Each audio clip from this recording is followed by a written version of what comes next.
A journey back to 1862, a day in the life of a Confederate soldier. Welcome to tonight's special time travel. Put down your phone, snuggle into the softest corner of your sofa. Close your eyes and let your mind drift back to one of the most tense and violent periods in American history, the Civil War. Congratulations, you've just woken up. Boom, in 1862. The wind blows through the old canvas of your tent, carrying with it the smell of damp earth, wood smoke. The smell of a long night sleeping on a ground colder than your ex-girlfriend's heart. Your joints are creaking after a night of huddled under a thin wool blanket. Soak with morning dew. The good news, you've got another day to live. The bad news today, you have to walk miles with your regiment, rumored to be heading toward the battle everyone has been talking about for days. You're only 19, serving in the Union Army for about half a year. Remember last year when President Lincoln called for a 90-day draft? It was supposed to be a glorious adventure to fight the enemy and return as a hero. But now 90 days have passed, the war is dragging on, and you're stuck in a 3-year contract. Your mouth is dry, your stomach rumbles like a steamer.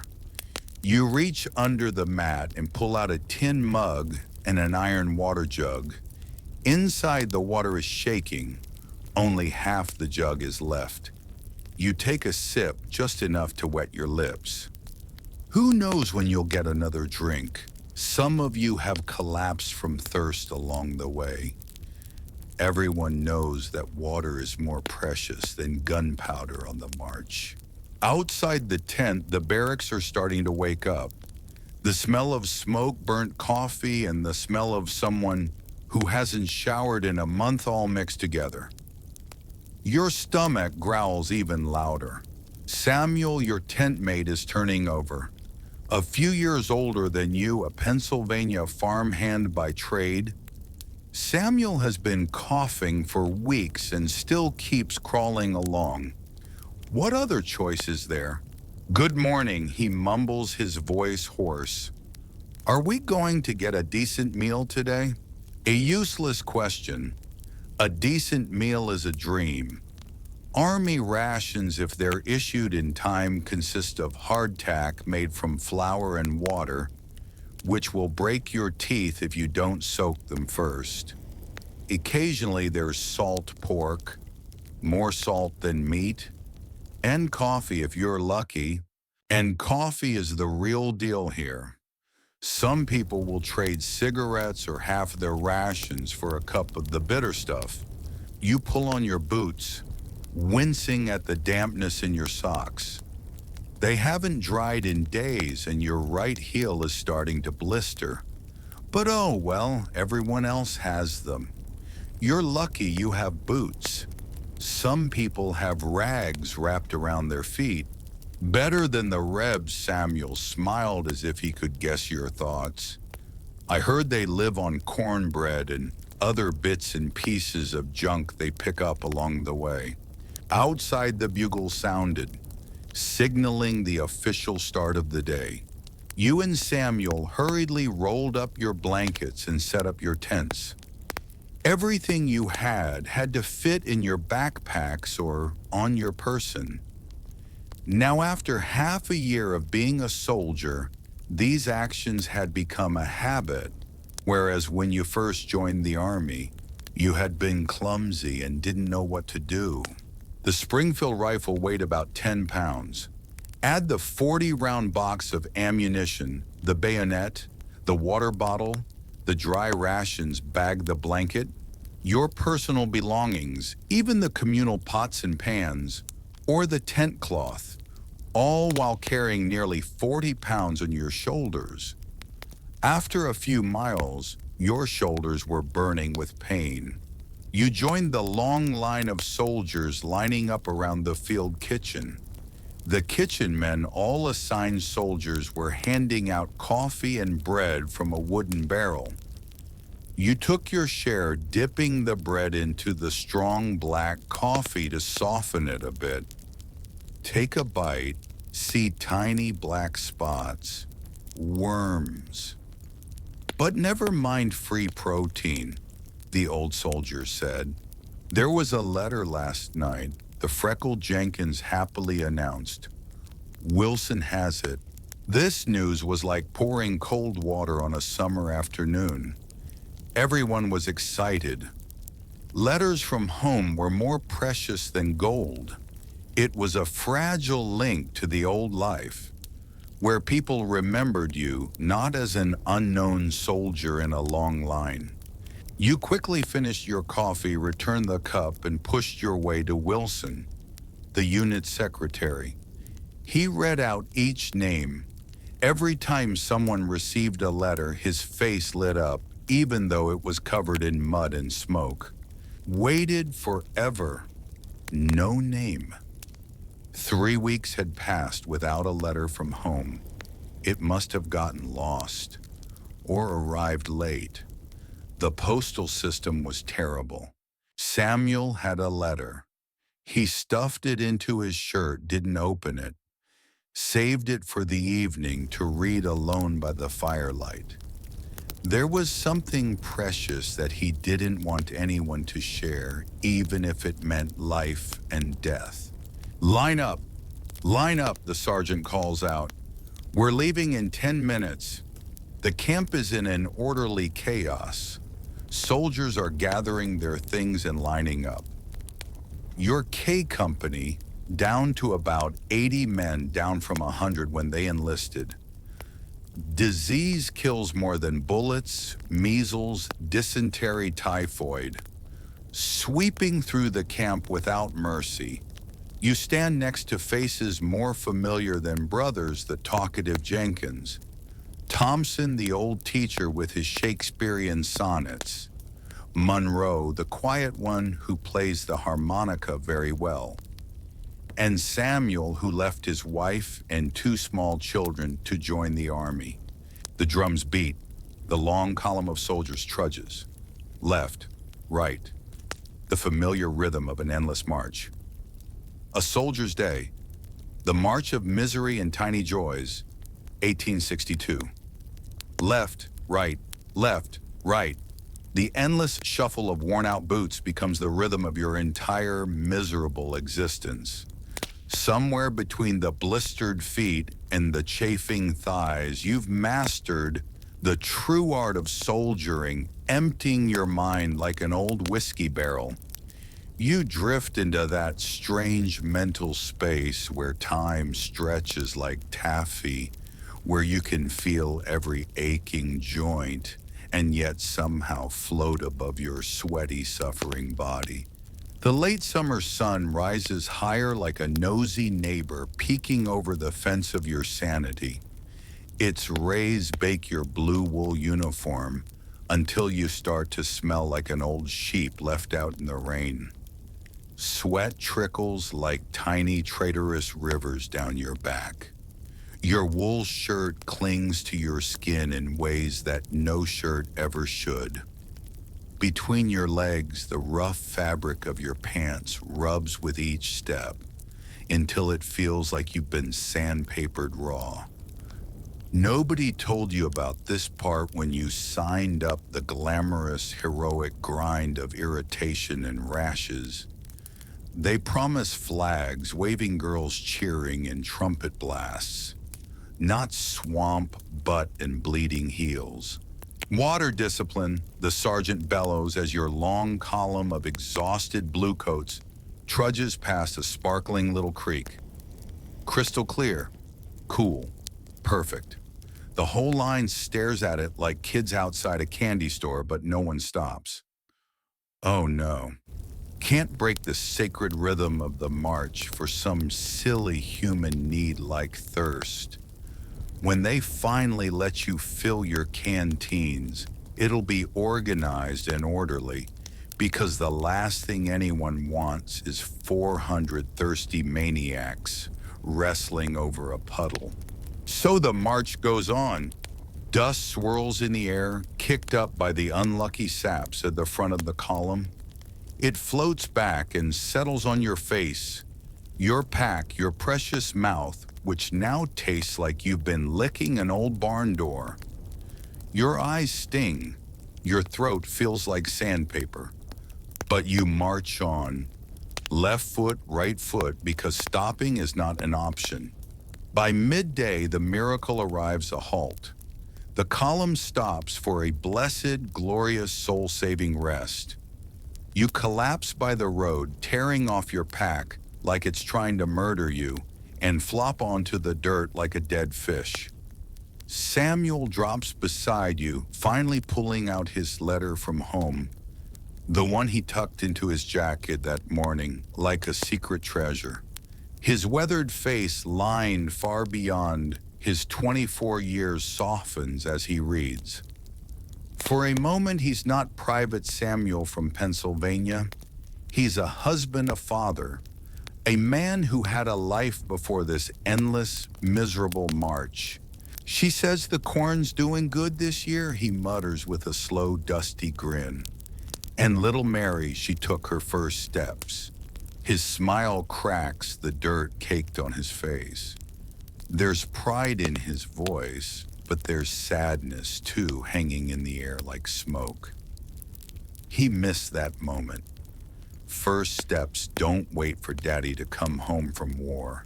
You nod, swallowing down the lump in your throat, trying to share his joy without drowning in your own homesickness. Ohio feels like another lifetime. You wonder how the apple trees look now if your mother still sets a place for you at supper. If the neighbor girl ever read the awkward, sweaty palm letter you sent before you left.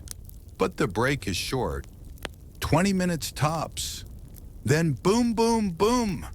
The drums hammer out their command and the sergeants bark everyone back into line. You help Samuel to his feet and notice how he leans a little harder on you this time. His cough is worse. He waves your concern away. Just dust, he says. Liar. You both know better. It's been weeks. And army doctors are as much use as buttons on a fish. Their cures involve mercury pills that kill you quicker, or whiskey that makes you not care for a few blessed hours. Most men prefer to suffer quietly, coughing themselves to death. The afternoon march is pure torture. Your body groans and protests like an old cart with rusty wheels. The novelty of the morning's misery has worn off. Now it's just sore muscles, bleeding blisters, and a pack that seems to have gained weight like a guilt-ridden Christmas turkey. Your once prized rifle, just another lump of iron dragging at your shoulder. You tramp through dusty little towns where pale-faced civilians peek from porches and shutters. Some wave, some offer water, some turn away silent and cold. Even in Union territory, not everyone's cheering for your side, and that stings worse than your feet. Knowing some folks wish you'd just keep marching right off the edge of the earth. By late afternoon, juicy rumor starts drifting down the line like forbidden apple pie. We're stopping early today, someone whispers. Good water up ahead. Nice ground. A ripple of hope. Early camp, real water, maybe even dare you dream fresh meat. The official word finally comes, make camp. You hear actual sighs of relief like music to your filthy ears. The column spills off the road into a wide field, officers on horseback barking out orders. Everyone knows the drill: first defensive positions, just in case those pesky rebs show up. Then cook fires, tense gear. Then you can worry about comfort. You and Samuel drag out your tent, a joke of a thing, two sad canvas halves buttoned together and hung over a stick. Open at both ends. Barely keeps the rain off your face, but hey, better than dirt. All around you, the camp springs to life. Fires crackle, cooks holler, men laugh. And then what's this real beef? The supply wagons brought fresh meat, fresh actual cow, not salty pig rock or wormy cracker. You line up with your tin plate, eyes wide as saucers. The hunk of beef you get is tiny, leathery, and barely cooked. But who cares? It's heaven compared to salted pork and weevil stew. As evening falls, the mood shifts. Men sit in quiet little clusters, writing letters by firelight. Others gamble with cards or dice betting coffee buttons or IOUs for favors that may never be repaid. The lucky ones smoke pipes. Thompson, the old school teacher, reads Shakespeare to whoever'll listen. Monroe plays Home Sweet Home on his harmonica notes so soft and sad, they squeeze tears from your dust-crusted eyes. You and Samuel sit by a crackling fire with Jenkins, the freckled joker. Behind you, pickets guard the edges of camp, watching for rebel scouts. The war feels distant in this moment, like a bad dream that hasn't quite arrived. My pa fought the British in 1812, Jenkins mutters, poking the fire. Said the waiting was always worse than the fight. Said once the shooting started, you didn't have time to be scared. Samuel nods, coughing deep in his chest. My granddaddy fought the redcoats, he rasps. Said every man dirtied himself right before the battle, but stood firm once it began. He pauses. Guess some things never change. You've felt it too, that sick, sour fear before your first fight. The twisting guts, the bone-dry mouth. Then the odd calm when it all starts. Load, aim, fire like a machine working without you. They say this one's gonna be big, Jenkins whispers. Whole Reb army up ahead. No one answers. What can you say? Tomorrow or the next day you'll march forward. You'll fight because you must. And if luck is on your side, you'll get to do it all again. The long march into darkness, a soldier's night and day.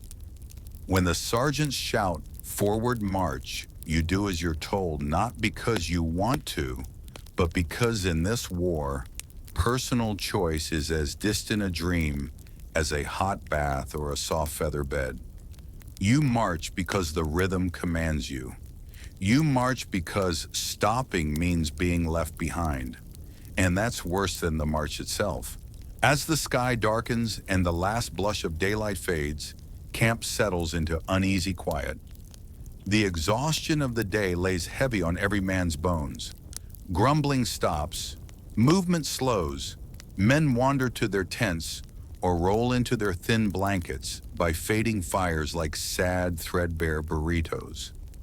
You and Samuel crawl into your pathetic excuse for a tent, a flap of canvas stretched over a stick lying head to foot to spare each other's dignity and toes. Your knapsack serves as a pillow, the buckle digging cruelly into your cheek. You stare up through the tent's open end at the wide, clear sky. Stars spatter the heavens. The same stars shine over Ohio, over your family's farm. Over the soft hills where you once chased chickens and dreams of something more exciting than farming.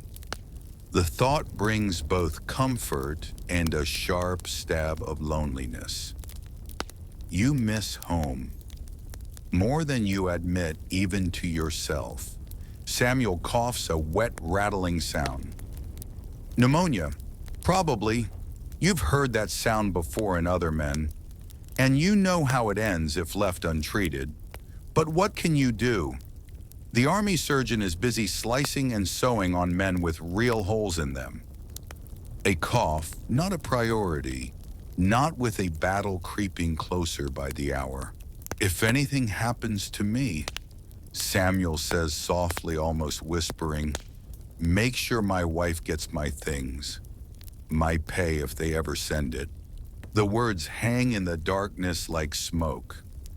It's not the first time you've had this talk. Every man in the company has little private insurance policies in the world's cruelest lottery. Of course I will, you reply quietly, but nothing's gonna happen to you. We'll get through this. We'll go home. Samuel doesn't answer, but his hand reaches out in the dark and grabs your ankle for a moment, a silent squeeze of thanks. That small gesture says more than words ever could. It's the kind of affection no man shows in daylight, but here in the dark it means everything. Sleep comes in short, restless bursts. The ground is as hard as a miser's heart. The thin blanket offers no warmth against the creeping night chill.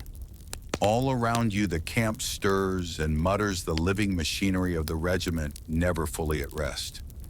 Men cough, groan, fart, shuffle. Somewhere nearby, a soldier wakes, screaming from a nightmare only to be calmed by gentle murmured voices. No one laughs, not here. You've all had those dreams. You drift between waking and sleeping, floating in half-real dreams. You're back home for the harvest. Then suddenly you're on the battlefield, rifle in hand, but the powder's wet, the enemy's charging, and you can't reload fast enough. Is this a memory or a nightmare? Did you really see a man's face vanish in red mist last month? Or did someone just tell the story so many times you believe you saw it? Dawn is still far away when you fully wake. Your body now runs on military time like a sad, broken clock. Samuel is sitting at the tent flap, hunched and coughing softly into his sleeve. When he sees you watching, he forces a small smile. Another day, he says, another day of marching. Another day closer to battle. Another day closer to finding out if you live or die. But also another day alive, clinging to the thin hope that someday you'll smell the apple blossoms in Ohio again. You nod and begin the daily ritual: pack the blanket, check the gear, adjust the rifle strap. There's comfort in the routine, even in misery. Familiar weight on your shoulders, familiar dust in your throat, the brotherhood of shared suffering. You are a soldier of the Union Army, summer 1862. One blue-clad speck in a sea of thousands, all trudging toward an uncertain fate. The first blush of dawn paints the sky when the bugles scream their cruel greeting. The camp stirs, groaning and creaking to life. You hoist your pack, feel the rifle heavy in your hand, the deep familiar ache in your back and shoulders. All around you, the regiment awakens like a single massive beast shaking off sleep. Left foot, right foot. The endless march resumes. Morning mist coils around your legs like ghostly fingers as you shuffle into line. Jenkins nods at you from the left, Thompson from the right. Behind you, Samuel coughs, harsh and wet, even above the shuffling feet of hundreds of men. Forward, march. The great human caterpillar lurches into motion again. Today's suffering will be special. 15 miles, they say, to close the distance to the rebel army gathering somewhere ahead. The enemy's out there, waiting. The first hour passes in silence. Each man wrapped in thoughts best left unspoken. The mist melts away as the sun climbs, revealing rolling farmland, green, fertile, peaceful. Hard to imagine this will soon be a field of death. A tap on your shoulder. You glance back. Samuel offers a hardtack biscuit, precious meager food. You shake your head, but he insists. You take it knowing what it means. Not food, but friendship. Out here, such kindness is rarer than gold. The column passes a small farmhouse. A woman and 3 children stand outside watching silently. The youngest, a girl no more than 4, lifts a shy hand and waves. You wave back, your throat tight. She looks like your sister, though your sister's older now. Time at war runs strange. Home feels like another world where clocks tick slower, or not at all. By midday, the heat returns with vengeance. Your wool uniform, cozy in the dawn chill, now feels like a mobile oven. Sweat pours, eyes sting. Your canteen is half empty. Water rules your every thought. Rumors ripple down the line like mischievous gremlins. Confederate cavalry spotted 5 miles ahead. No 10. The Rebs are dug in by the river. No, they've pulled back. Cannon fire in the distance. Or someone's imagination. The first casualty of war is truth murmurs. Thompson Shakespeare, maybe. Or just bitter wisdom. Afternoon brings new torture. The road narrows into a swampy mess. Mud sucks at your boots, thick and greedy. Each step's a battle. Some men curse, some stumble. Some lose a shoe and have to fish it out while the column surges past. Close it up, tighten the line, the sergeants bark, but it's no use. The strong men pull ahead. The sick and tired Samuel among them fall behind. You glance back and see Samuel struggling, coughing, slipping in the muck. He meets your eye for a moment, just long enough to let you know I'm trying. Then the line swallows him again. The swamp stinks, the sun blazes. Your pack grows heavier. Your gun digs deeper into your shoulder. Every step is pain. Every breath is grit. Still, say, you march on. Left foot, right foot, toward the unknown, toward history. Pickets, ghost horses, and the long night before battle. Up and down the weary line, the sergeants move like angry shepherds, shouting, pleading, dragging, occasionally kicking their stumbling sheep forward. Tighten it up, boys, close the gaps, keep moving. You've heard it 1,000 times. Out here, unity isn't a virtue, it's survival. That's lesson number 1 in soldier school: stick together or die apart. By late afternoon, exhaustion is your world. You don't think, you don't dream, you don't even feel anymore. Your life is reduced to this miserable slice of muddy road and the simple act of dragging your blistered feet forward. Your shoulders scream with every step under the cruel weight of your pack. That rifle, the one you once cradled with pride, like some elegant dance partner, now feels like a log made of pure iron strapped to your body by Satan himself. But you march, because everyone else is marching, because to fall behind means to vanish, swallowed up by the wilderness and forgotten. Men who drop from the line are sometimes found days later robbed and dead from bushwhackers, or never found at all, lost forever to the hungry gods of war. Beside you, Samuel coughs deep, raw wet. Every hacking fit bends him double, but somehow, impossibly, the stubborn fool keeps up. You've quietly offered to carry some of his gear, but pride is harder to lift than a full pack. So you say nothing. You just edge a little closer to him in the column, ready to catch him if or when he finally falls. Neither of you talks about this unspoken plan. As the sun dips low and shadows stretch long and thin across the dirt road, something strange happens. The column halts. Murmurs ripple backward. Scouts up front have spotted a Confederate patrol less than a mile away. Uh-oh. Tonight, no cozy campfires, no coffee, no hot beef surprise, which, let's be honest, was never that hot or surprising. Nope.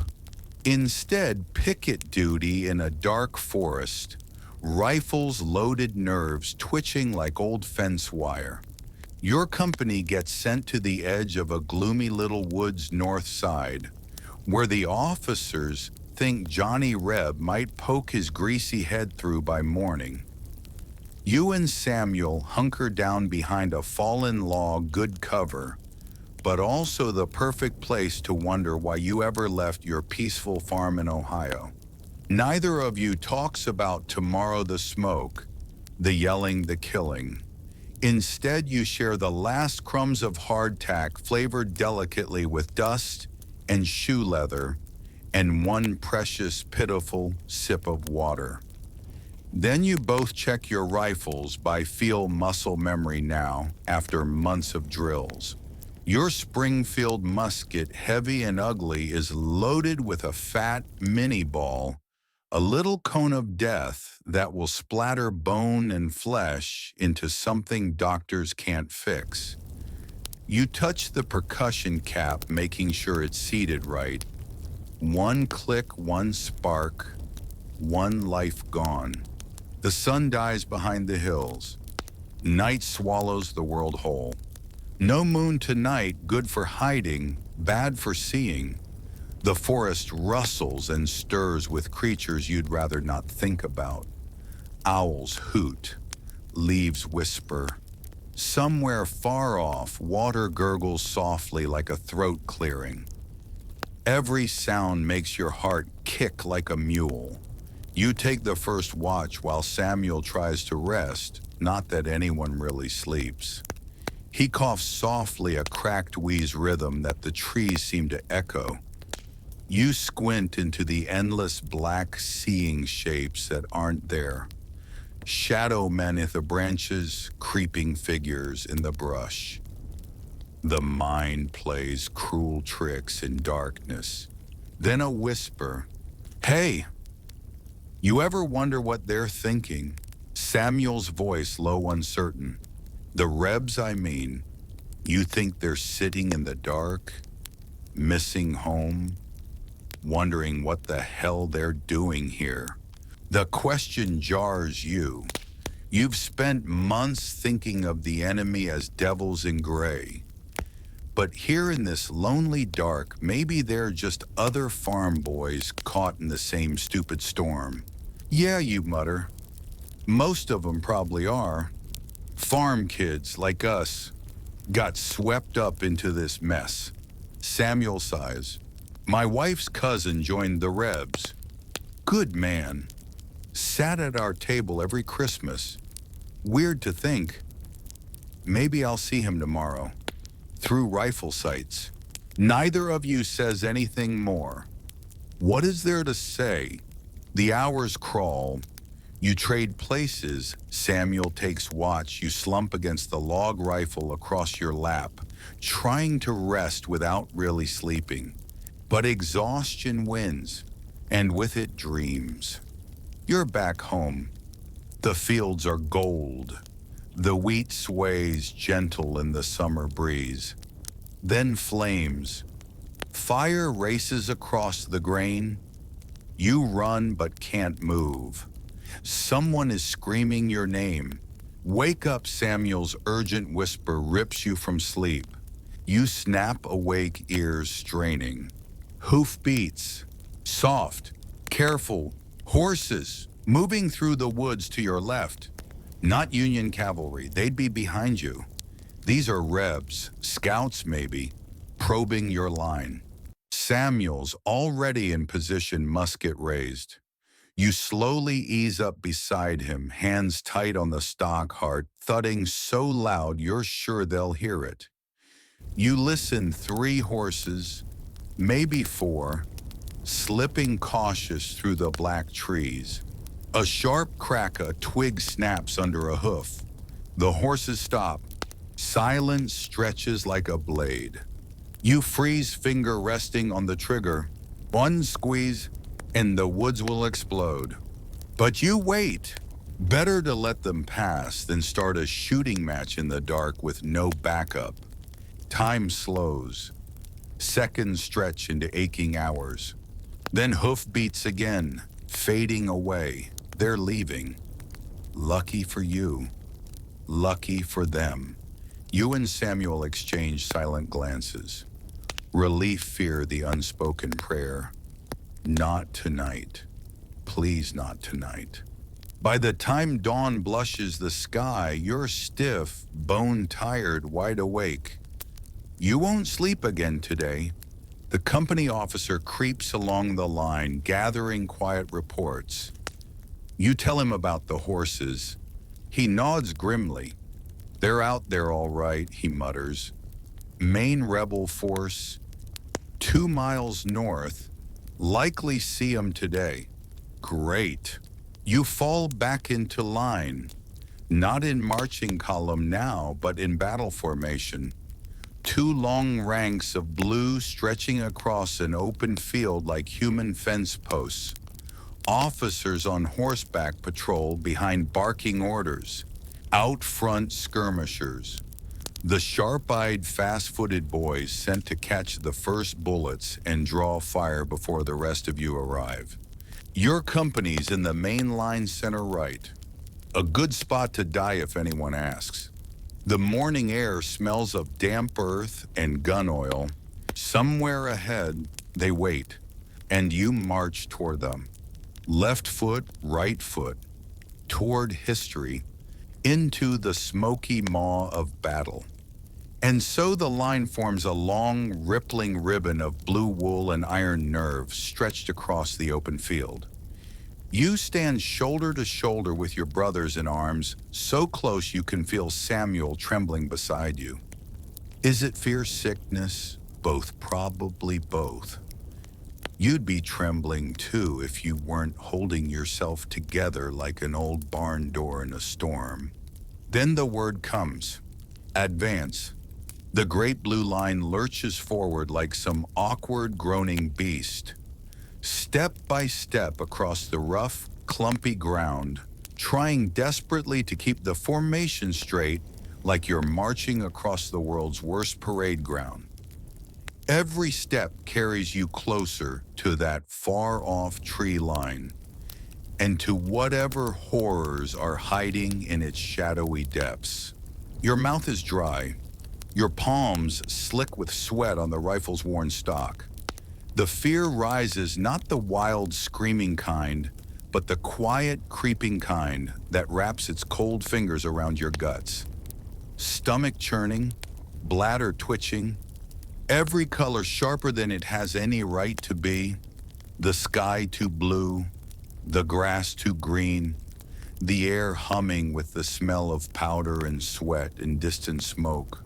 But this isn't your first dance with the Rebs. Fear still comes, oh yes, but now you know its tricks.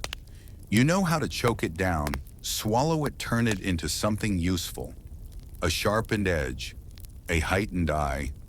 Veterans call it the edge. The ones who learn to live with it survive. The rest don't. 500 yards from the tree line and crack. A sharp shot rings out. A rebel picket taking a pot shot at the Union skirmishers up front. Then another. Then another. The quiet forest edge blossoms with little puffs of white smoke. Steady, boys! The captain bellows from behind the line. His voice is oddly cheerful, like he's herding children to Sunday school. 400 yards. The fire thickens. Bullets buzz like angry hornets overhead. Men start to fall here, there a yelp, a stumble, a body crumpling into the grass. But the line closes rank after rank, swallowing the gaps like water closing behind a stone. 300. Company halt, the command snaps like a whip. You stop planting your boots in the trampled grass. Heart pounding, rifle up. Ready position. Movement smooth from endless drill. Aim. You raise your rifle, sighting down the barrel into the smoke-cloaked shadows, where muzzle flashes flicker like fireflies from hell. Fire. Sure, soon, the world explodes. A rolling thunder of rifles roars across the line, hundreds of Union muskets belching fire and fury in one savage, unified bark. The kick of the rifle slams into your shoulder. Smoke envelops you in a stinging fog that smells of sulfur and sweat and fear. Through the swirling haze, you glimpse figures in gray, stumbling, falling, vanishing among the trees. Some don't rise. Low debris person. You bite the cartridge, pouring powder down the barrel. Ramrod down. Mini ball seated tight. Cap the nipple. Your hands move fast, 30 seconds for a seasoned man. 30 long seconds when you're helpless meat, waiting for the next rebel shot. Aim fire. The line roars again, another sheet of flame, another volley ripping into the woods. The noise is deafening now, like being trapped inside the world's angriest thunderstorm. Screams, shouts, the deadly whine of balls slicing the air. Your ears ring. Your nose stings. You fight to breathe through the smoke and the panic. Men fall around you. Jenkins, the freckle-faced joker, takes a bullet to the chest. He jerks, staggers, crumples. No time to help. No time to grieve. The line closes. The next command is already on its way. Load, aim, fire. That's battle's grim math. One man down the line, ripples shut, the guns keep talking. Samuel's still beside you. His face pale as milk, but steady, lips tight, eyes fierce. He catches your gaze between shots. No words, no smile. Just a look that says, still here. Still breathing. For now, the chaos dances on. They're a Confederate charge on the left, scattered by Union cavalry sweeping in a mad dash of sabers and smoke. They're a rebel officer, proud fool on a white horse sword raised high, before he's swallowed by a hurricane of bullets. The regimental flag topples as its bearer is shot. Instantly, another man grabs it, waving it defiantly like an angry fist at death itself. Time means nothing here. Minutes, hours. You've no idea. Your whole world is load, aim, fire, load, aim, fire. The barrel grows hot, too hot to touch, but you cradle it anyway. What else can you do? And then, boom. A new ugly voice enters the battle, the low throat-ripping roar of artillery. Confederate cannon from the north. You hear the shells screaming in a sound like God tearing the sky apart. The first shots fall short, great fountains of dirt and stone erupting in no man's land. But they're getting closer. Boom! Another shell, this one hits close. The ground leaps. You hit the dirt without thinking, heart hammering. Shouts, smoke, fragments of earth and iron raining down. You stagger to your feet. 3 men gone from your company, vaporized or broken in a blink. A hole in the line where friends once stood. The rebel guns pour fire like rain. The blue line bends, wavers under the twin storms of musket and cannon. Eyes dart to the officers. Where's the order? What do we do? Then it comes. Fall back to the tree line. Retreat, the hardest, deadliest maneuver in war. Turn your back, break formation, and you die. But this is no rout. The sergeants keep the men moving backward, step by step, firing as they go, covering each other, weaving a wall of lead to hold off the rebels. Samuel stumbles. A shell blast nearly knocks him flat.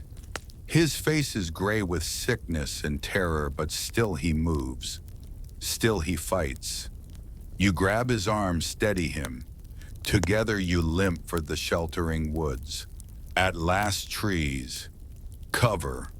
The battered regiment reforms under the green canopy. Breathing, bleeding, still alive. Behind you the battle rages till dusk. Push and pull. Attack and counterattack. A stalemate smeared in smoke and screams. No ground gained.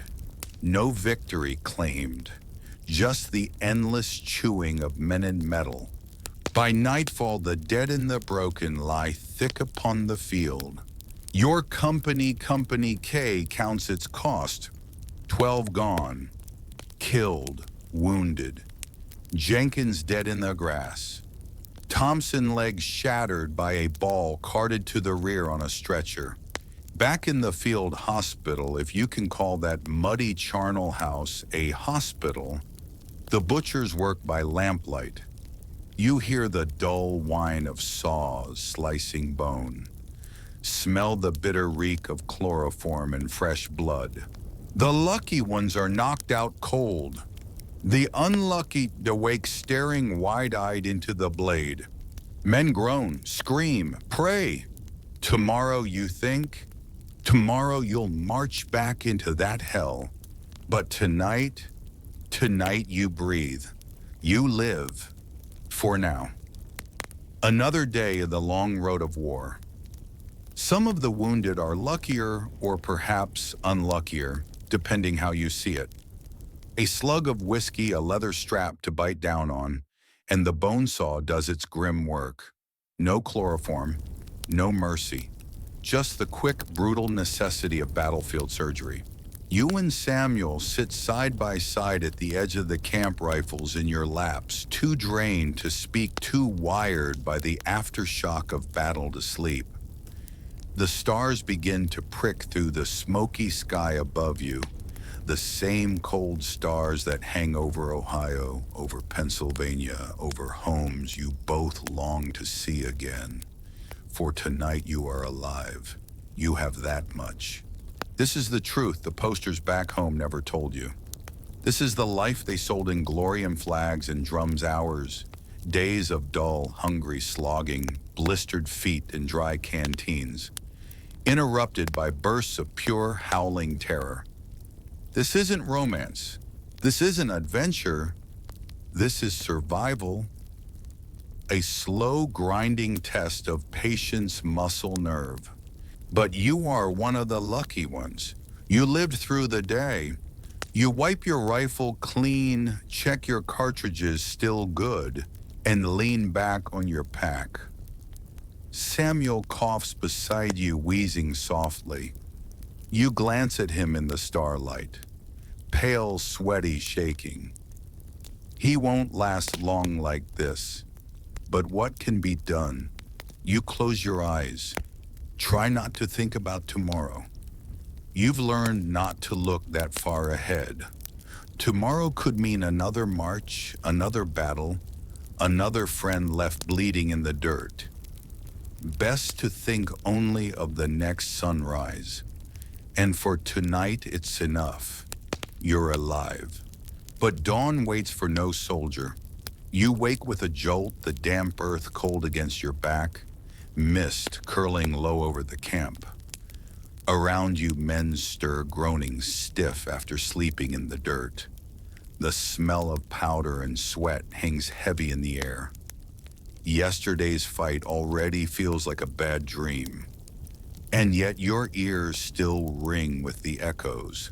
Samuel shifts beside you. His cough is worse, deep, wet, tearing. His forehead gleams with sweat despite the morning chill. You lay a hand on his shoulder. He flinches but forces himself upright, biting back a groan. "I'm fine," he rasps before you can speak. "Just need to keep moving." But you both know he's lying. Pneumonia, exhaustion, a thin man pushed to his limits. But there's no mercy for weakness here. The column moves today, and any man who can't march will be left behind in the field hospital. And every soldier knows some men who go to hospital don't come back. Not because of wounds, but because of infection fever, slow death under the saw or the needle. The regimental surgeon appears moving grimly down the line. Dr. Morris in his filthy coat, the creases of his hands stained dark from old blood that soap can no longer touch. He kneels by Samuel, listens to his chest with a battered stethoscope. His face gives away nothing. "Pneumonia," he says at last. "Like saying the sky is blue. You should be in hospital." Samuel stiffens. "I can march, Doc. Just something for the cough. I'll be fine." Morris sighs. He's heard this before. Every man says it. Pride is the first medicine on any battlefield. From his bag comes a small glass bottle, thick, dark liquid sloshing inside. "Laudanum," he says quietly. "Couple drops when the cough gets bad. Not too much. You know why." You nod. You've seen men drink the bottle dry, staggering like drunks begging for more. But it works. Laudanum dulls the pain, silences the lungs. For a while. Morris moves on. Dozens more to see. Not enough time, not enough medicine, never enough. Around you the camp wakes. Men roll blankets, sling packs, check rifles. The stretcher cases, poor devils, have already been carted to the church-turned-hospital nearby. Those who can't walk but won't be left behind ride in the wagons, groaning with each jolt of the wheels. Rumors float on the morning mist.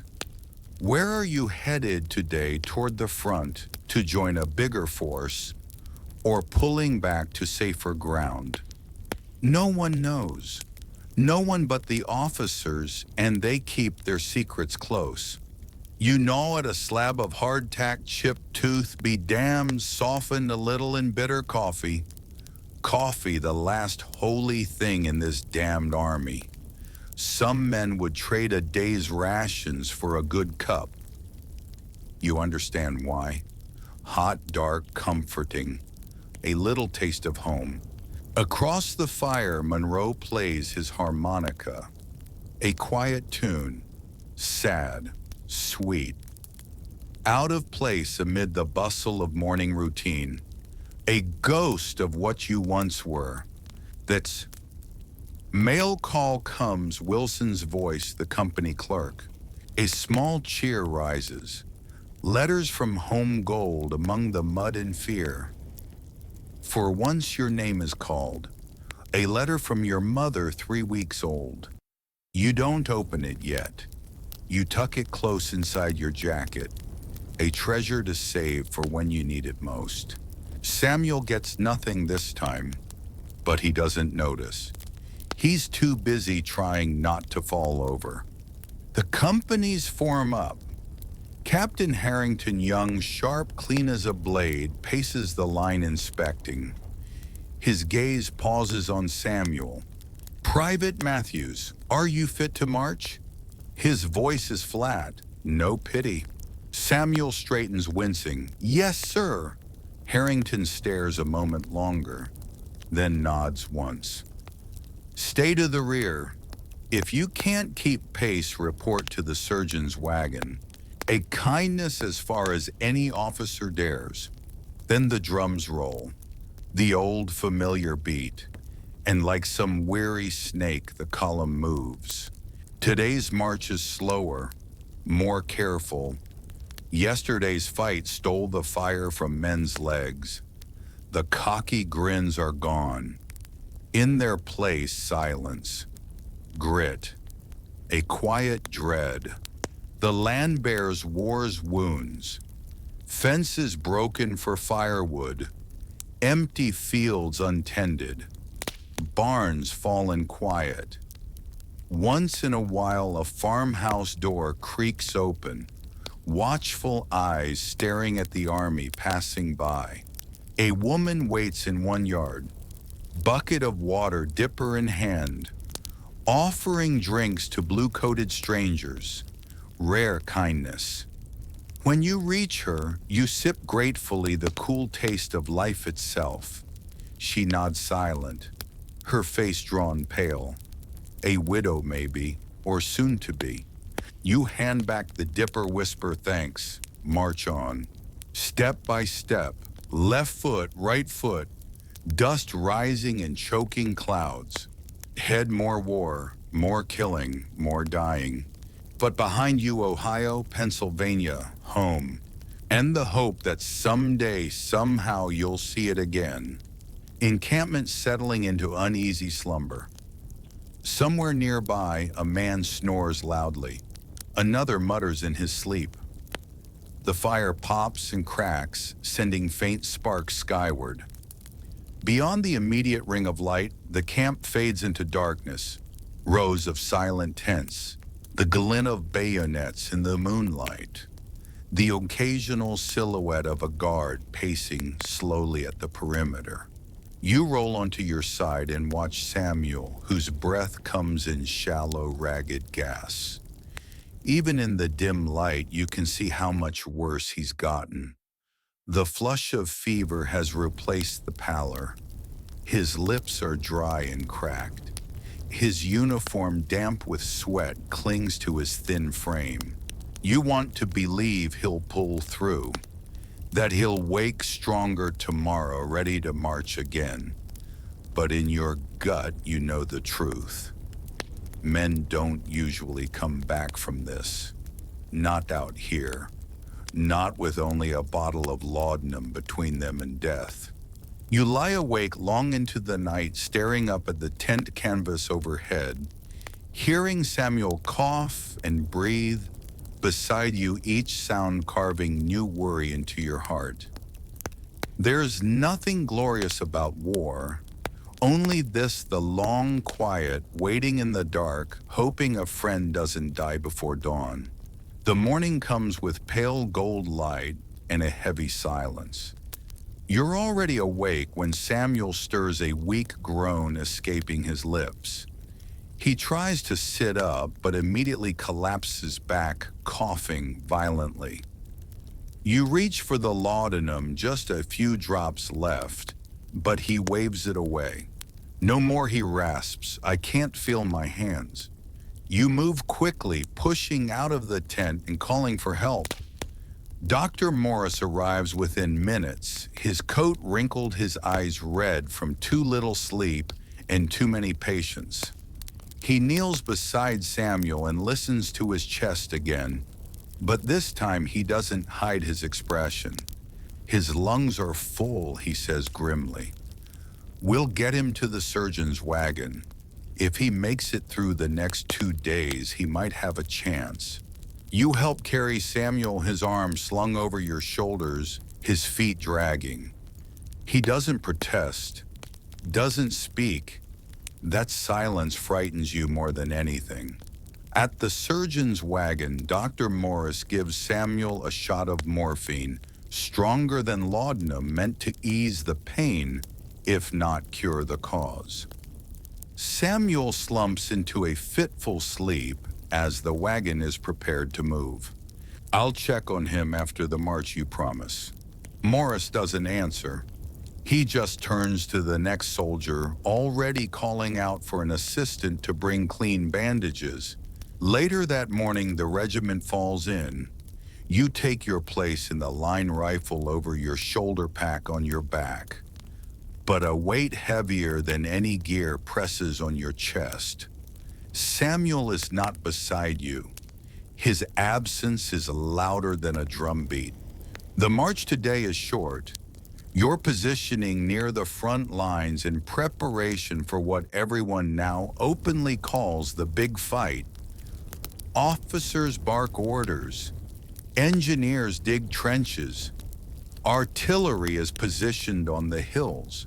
You keep glancing back toward where the hospital wagons are clustered under a grove of trees. But there's no sign of movement, no news. That night after roll call, you find a moment to slip away. You make your way back toward the medical tents, weaving through the sea of soldiers. A nurse recognizes you and silently points to one of the wagons. You climb in. Samuel lies there swaddled in blankets, his face sunken in gray. For a moment you fear you're too late, but then his eyes flutter open. "Thought I heard you coming," he whispers with the ghost of a smile. You hang in there, you say, kneeling beside him. "Just a few more days. We'll go home. We'll see Emma and your wife and all the rest." He tries to laugh, but it turns into a rattle. "You're a terrible liar." You sit beside him for a long time, holding his hand in the dark. Samuel dies at dawn. They bury him beneath an oak tree near the field hospital, his name etched into a wooden cross. You leave a piece of hardtack beside the grave, a quiet token, a soldier's offering. Later that day, when the regiment marches north to battle, you take your place once again, rifle in hand, back straight. One more blue uniform among the thousands. The war isn't over, not for you, not yet. But when it is, when the last volley echoes into silence and the flags are lowered, Samuel's name will live in your memory as clear as any hero carved into stone. Not because he was brave in battle, though he was, but because he marched until he couldn't.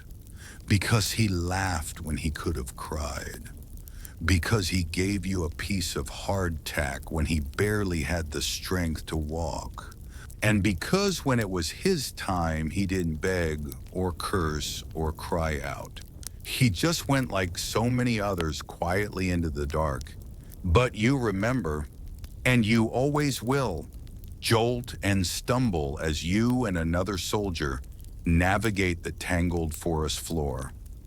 His face is white with pain, teeth clenched, one hand gripping the edge of the stretcher, hard enough to turn his knuckles pale. You murmur encouragement as you go, though the words feel hollow. What can you promise him except that he might live to see another dawn? By the time you reach the regimental encampment, sweat is soaking your uniform. Your arms burn with fatigue, and your legs threaten to buckle with every step. But you keep going, because you must, because someone once did the same for another man. This is how soldiers survive, not by strength alone, but by holding each other up when strength runs out. The wounded man is delivered to the field hospital, his fate now in the hands of the overworked, grim-faced surgeons. You catch a glimpse of the doctor bending over him, bloodied apron pulled taut, sleeves rolled high. The faint metallic tang of blood and antiseptic floats in the humid air. As you step back into the open, a familiar voice calls your name. It's Monroe, the harmonica player, his instrument tucked into his belt for once. His expression is tight, unreadable. "Letter came for you," he says, handing over an envelope. Your heart stutters. It's from Sarah Samuel's wife. You hesitate, staring at the folded paper. She can't know yet. The letter must have been written weeks ago. Your thumb runs across the seal, and for a moment the war vanishes. You are home again, sitting by the hearth, listening to quiet laughter. But then reality rushes back. You tuck the letter away unopened. Not yet, not here. Not while the stink of powder and fear lingers in your nostrils. Monroe watches you for a moment longer before speaking softly. "How's Samuel?" You glance toward the distant line of wagons where the sick and wounded are carried to safety or death. "Gone to hospital," you say simply. "Bad off, real bad." He nods. Nothing more needs to be said. The rest of the day is spent fortifying your position. Men dig shallow rifle pits, stack logs and earth into crude breastworks. Artillery is dragged into place by sweat-drenched teams of horses. Officers confer in low voices, maps spread across the hood of a wagon. A big fight is coming. You can feel it like a storm on the horizon. The air heavy charged. The smell of pine and fresh earth thick in your nostrils. At dusk, rations are issued: salt pork, hardtack, and the last of the coffee. You chew mechanically, taste dulled by exhaustion. Around you, men settle in for the night. Some write letters home. Some mend torn clothing. Some simply sit and stare at nothing at all. You pull out Sarah's letter at last. The paper is soft and worn from the journey, the ink slightly smudged. "My dearest Samuel," it begins. You swallow hard. She writes of home, the weather, the garden, the neighbor's new foal. Of the child she carries growing stronger each day. Of how she prays for his safe return. Your eyes blur. She does not know he lies fevered and gasping in the back of an army wagon miles from this battlefield, and a lifetime from the simple joys she describes. You fold the letter carefully and place it in your breast pocket. You will write to her tomorrow or the next day, when you know more, when there is news to give, when you are ready to break her heart. The moon rises full and bright, casting silver light across the quiet camp. Somewhere nearby, Monroe plays a low, mournful tune on his harmonica. The familiar notes of Shenandoah drift through the night. You sit alone by the dying fire rifle across your knees, watching the sparks spiral into the sky. Tomorrow may bring battle. Tomorrow may bring death. But tonight you remember Samuel's crooked grin, his quiet courage, his fierce determination to keep marching no matter what. And you make a silent vow. When this war ends, if you live to see its end, you will find Sarah. You will place this letter in her hands. You will tell her the truth about her husband's last days. And you will never ever forget. You move through your own routine with practiced ease, cleaning the barrel of your rifle, checking the fit of the bayonet, tightening straps, adjusting the contents of your haversack so nothing rattles. Every small preparation feels important now, as if one loose cartridge or ill-fitting buckle might somehow tip the balance between life and death. Outside, the fog hangs thick and low over the fields. The distant rumble of artillery carries faintly on the still air, a grim reminder that this quiet will not last. Soon the world will erupt into smoke, fire, and screaming chaos. The order comes to fall in. The company forms into ranks with the familiar clatter of gear and low murmurs of readiness. Davis stands beside you, pale but steady, his eyes wide with apprehension. You give him a brief nod, offering silent reassurance. Captain Harrington appears on horseback, flanked by his lieutenants. His face is drawn and serious, the weight of command pressing heavily on his young shoulders. "Men," he begins, raising his voice to carry over the assembled company, Today we advance on the enemy position dug in along the ridge. Our orders are clear. Take the ground, hold the ground. Other regiments are moving in concert with us. We are part of the larger push that may decide this sector. He pauses, scanning the line. His gaze lingers on you briefly before moving on. Stay with your comrades, keep formation, watch for the colors, and do your duty as you have before. No mention of glory or victory or the righteousness of the cause. Only duty, only survival. May God watch over you all. With that, the officers take their places. The regiment steps off the line, moving forward into the gray morning. The march to the assembly point is silent except for the crunch of boots on damp ground and the occasional low command. Every man knows what waits ahead. At the edge of the field, the regiment halts, forming into battle lines as the fog begins to thin, revealing the enemy position, a series of earthworks along the crest of a low ridge, bristling with rifles and cannon. The Confederate line, you swallow hard, the taste of iron in your mouth.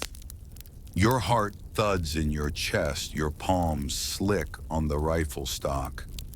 Around you, men shift restlessly, adjusting straps, tightening grips. Then comes the order advance.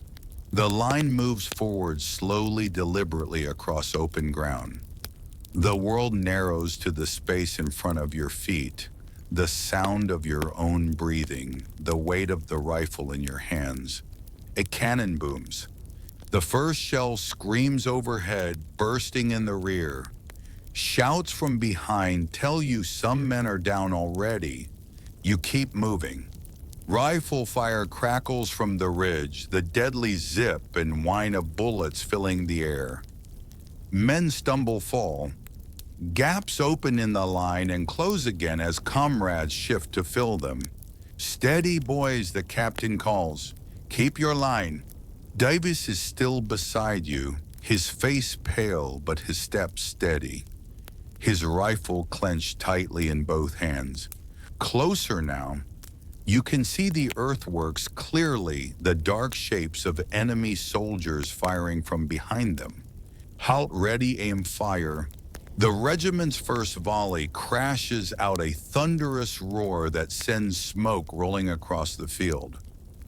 You reload automatically, your hands working on instinct fingers, tearing open the cartridge, ramming the charge, capping the nipple. Advance. The line moves again, stepping over the fallen. The world shrinks to smoke, noise, heat. The scream of shells, the flash of musket fire, the groans of the wounded. A shell explodes nearby, knocking you flat. Dirt showers over you, ringing in your ears. You scramble up, heart-hammering rifle still in hand. Davis is down, curled on the ground, clutching his leg. Get up, you shout, grabbing his arm. He cries out in pain but rises, limping heavily. You half support him as the line surges forward. At the edge of the Confederate works now. Bayonets fixed, faces contorted with fear and fury, men screaming, charging, fighting hand to hand. You lunge forward, driving your rifle's bayonet into the earthwork, firing point blank at a shadowed figure behind it. Chaos all around. Men grappling, stabbing, falling. The reek of gunpowder and blood thick in the air. Somewhere the regimental flag waves a rallying point in the confusion. You grab Davis, dragging him toward the color guard, trying to keep him on his feet. His face is gray blood soaking his trouser leg, but he's conscious, breathing alive. Fall back, the order comes suddenly. Regroup. The line pulls away from the works, gathering survivors, covering the retreat with scattered shots. You stumble backward, half carrying Davis, heart pounding, head spinning. The smoke thins as you reach the rear lines, the Confederate fire slackening. The regiment has failed to take the ridge, but you're alive. For now. By dusk, the survivors are back in camp, exhausted, filthy, silent. The cost has been high. You find a place near the fire, easing Davis down beside you. His wound has been bandaged, his face pale but calm. Did we win? He asks weakly. You shake your head. No, but we lived. He manages a faint smile. That's enough for today. It is. You lean back against your pack, the fire flickering low. Around you, the camp murmurs with the quiet sounds of men tending wounds, cooking, writing letters home. Somewhere in the darkness, Monroe's harmonica begins to play soft, slow, mournful. You close your eyes, feeling the letter from home in your pocket, the pressed violet still safe inside. Tomorrow will bring another march, another fight, another test of endurance. But for tonight, you are alive. And that is enough. Bellows, his voice raw from shouting. Prepare to charge. A ripple of unease moves down the line. The word charge strikes fear into even the most seasoned soldier. It means leaving the relative cover of your current position and running headlong into enemy fire, hoping sheer momentum and aggression will overwhelm the defenders before too many of you are cut down. Captain Harrington relays the order with grim certainty. Company K, fix bayonets. Metal clicks and snaps fill the air as every man locks cold steel onto the muzzle of his rifle. You glance at Davis. His hands shake, but he gets the bayonet fixed. His eyes meet yours wide with fear. You give him the briefest nod, nothing more needs to be said. You both know what this means. On my command, Harrington's voice cuts through the crackle of musketry and the boom of distant cannon. Company forward. The order spreads down the line. Charge, aim. A roar rises from hundreds of throats as the regiment surges forward, breaking from cover and rushing up the slope toward the Confederate earthworks. The enemy fire intensifies, rifles crack in rapid volleys. Cannon belch, canister shot that rips swaths through the charging bluecoats. Men fall screaming, clutching shattered limbs or collapsing wordlessly. You run, lungs burning, heart hammering in your chest, the ground rushing by under your boots. The smell of powder and blood fills your nostrils. You hear the whine of bullets snapping past your head, the screams of the wounded and dying around you. Davis is still at your side, panting, stumbling but keeping pace. The Confederate works loom closer, dozens of grim, dirt-smeared enemy faces glaring down over rifle barrels.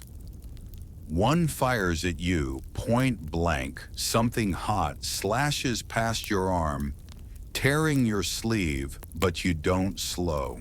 With a final desperate yell, you and the survivors of Company K crash into the earthworks.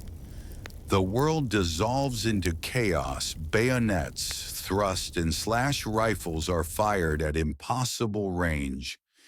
Men grapple hand to hand in the choking smoke and dust. A Confederate soldier lunges at you from behind a log, young, beardless, his eyes wild. You parry his bayonet, twisting your rifle and driving the stock into his face. He collapses backward, blood pouring from his broken nose. Beside you, Davis fires wildly, his shot dropping a gray-clad figure who was climbing onto the works. His eyes are wide with shock, but he's alive. So are you. For now. Gradually, painfully, the momentum shifts. More Union soldiers pour over the works. The Confederate defenders, outnumbered and outflanked, begin to fall back, melting away into the woods beyond the ridge. The order goes up, cease fire, but the noise and chaos continue for long moments before the battle finally ebbs. You stand there, chest heaving, looking over the shattered field. Bodies lie thick along the slope, blue and gray alike. The air stinks of powder, blood, and sweat. Groans rise from the wounded scattered among the fallen. The ridge is yours.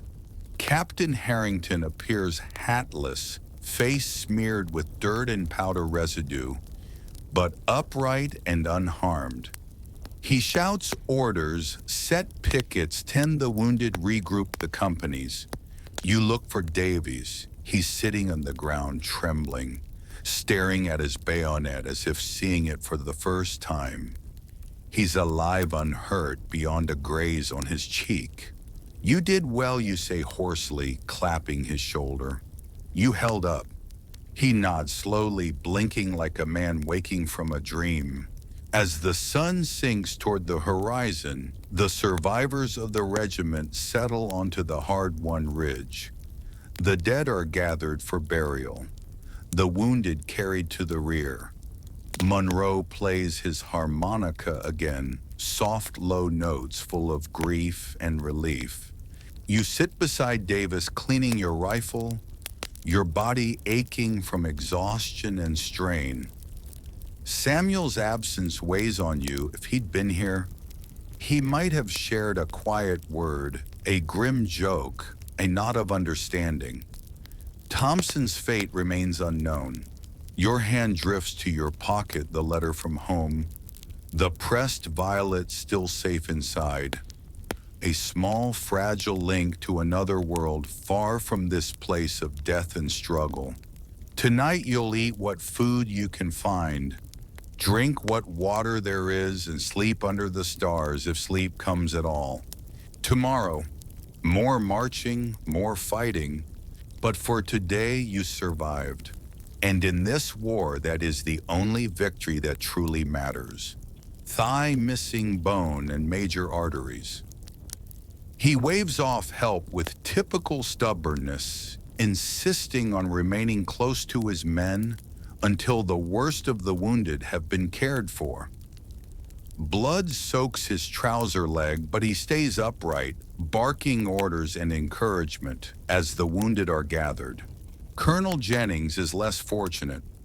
Though he survived the fall from his dead horse, his left arm dangles uselessly shattered by a mini-ball.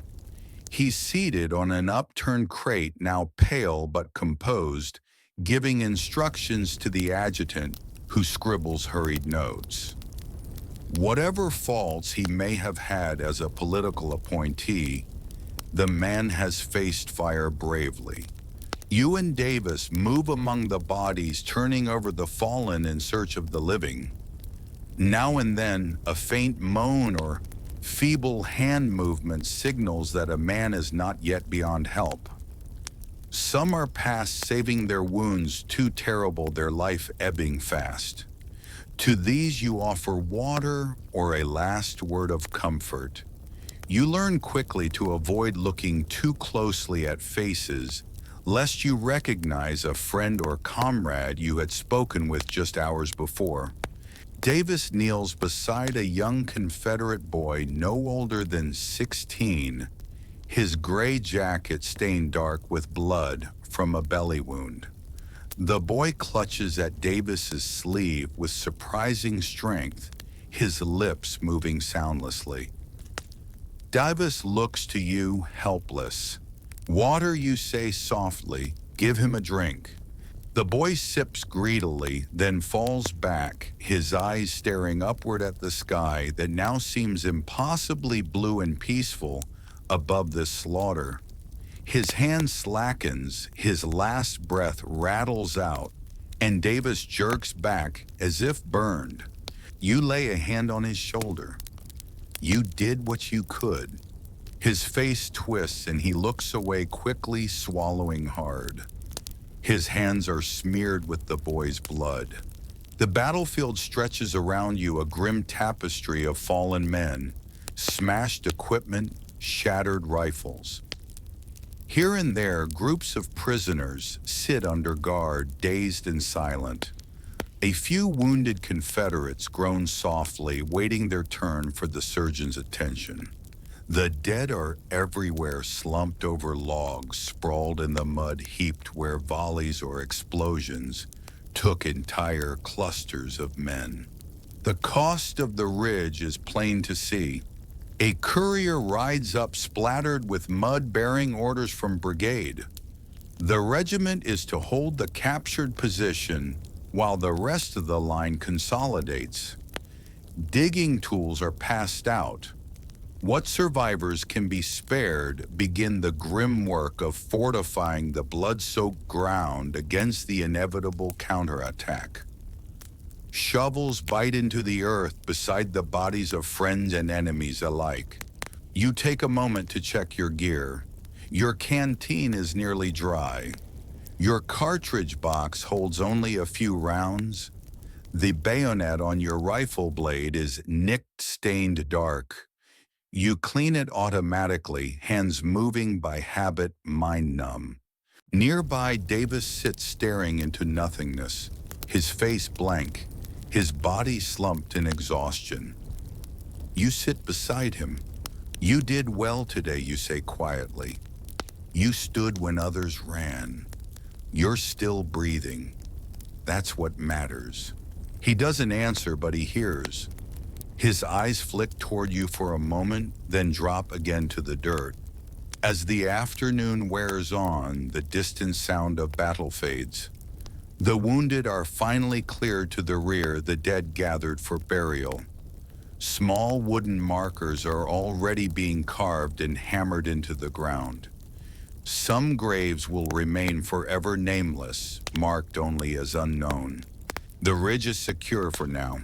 You find a quiet moment to pull out your mother's letter again. The delicate pressed violet still tucked between the pages. You stare at it, this fragile symbol of home and life beyond war, and wonder if you'll ever see that place again, or if this hill of death and ruin will be the last ground you ever stand upon. A voice calls. The captain wants all sergeants to report. You rise stiffly, muscles aching, fatigue settling in like iron weights. Davis stirs beside you. Come on, you say, offering him a hand up. There's still work to do. The war isn't over. The ridge may have fallen, but the campaign rolls on. More battles, more marches, more hardship await. But for now, for this one hard-fought, blood-soaked day, you have survived. And that in this endless war is the greatest victory of all. Quarrel into lethal conflict. You wonder who they were, their names, their homes, the families they left behind. Did they have sweethearts waiting with hope or dread as Emma waits for you?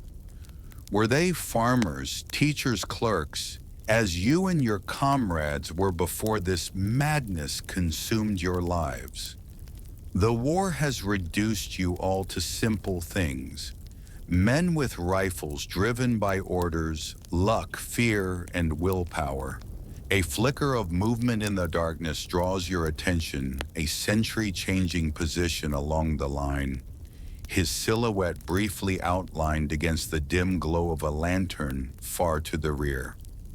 Otherwise, the night holds its uneasy silence, broken only by the distant murmur of wounded men and the occasional sharp crack of a nervous picket's rifle. You reach into your pocket and touch the crumpled envelope containing your mother's letter and the pressed violet.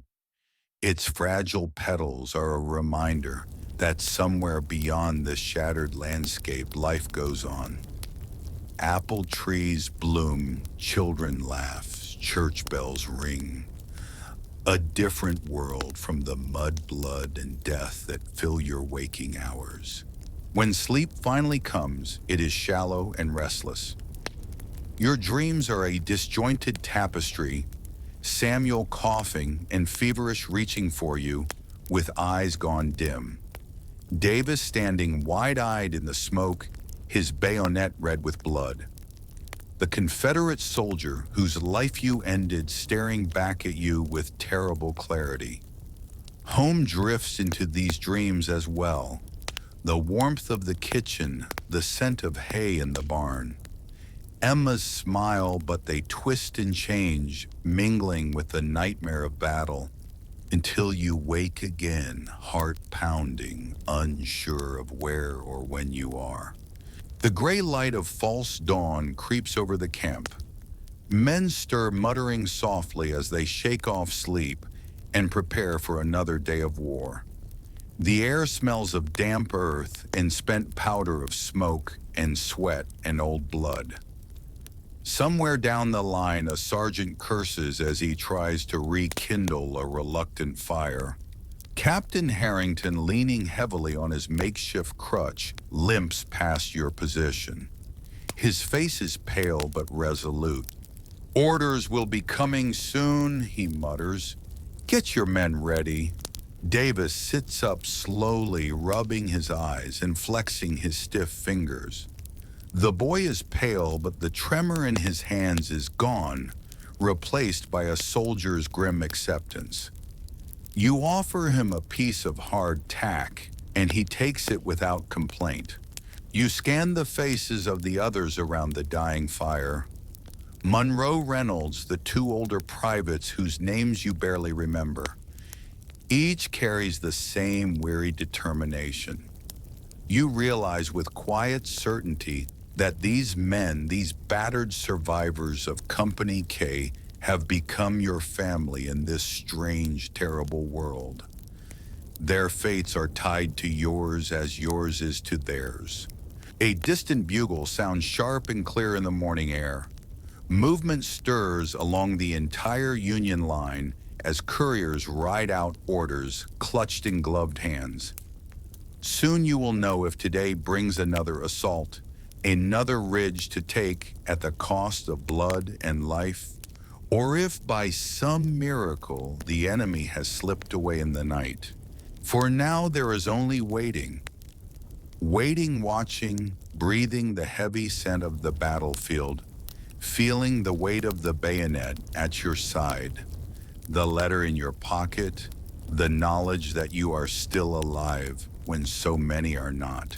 And in that quiet moment before the next command, before the next test of courage and endurance, you close your eyes and whisper a silent promise to survive, to see home again, to return to the life that waits beyond this hell, if the war will let you.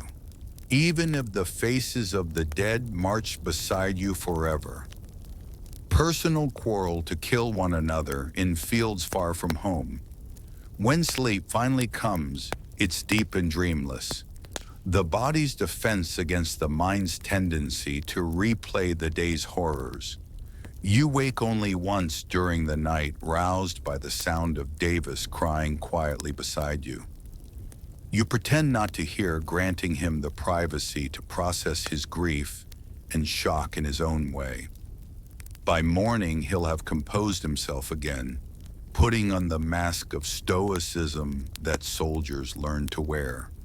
But for now in the darkness, he's still partly the boy who left home seeking adventure and glory only to find the brutal reality of war.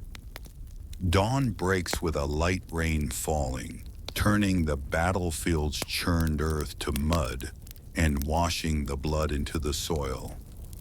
The expected order to advance doesn't come. Confederate forces have indeed withdrawn during the night, abandoning their second line and falling back to stronger positions several miles distant. The immediate battle is over, though the larger campaign continues.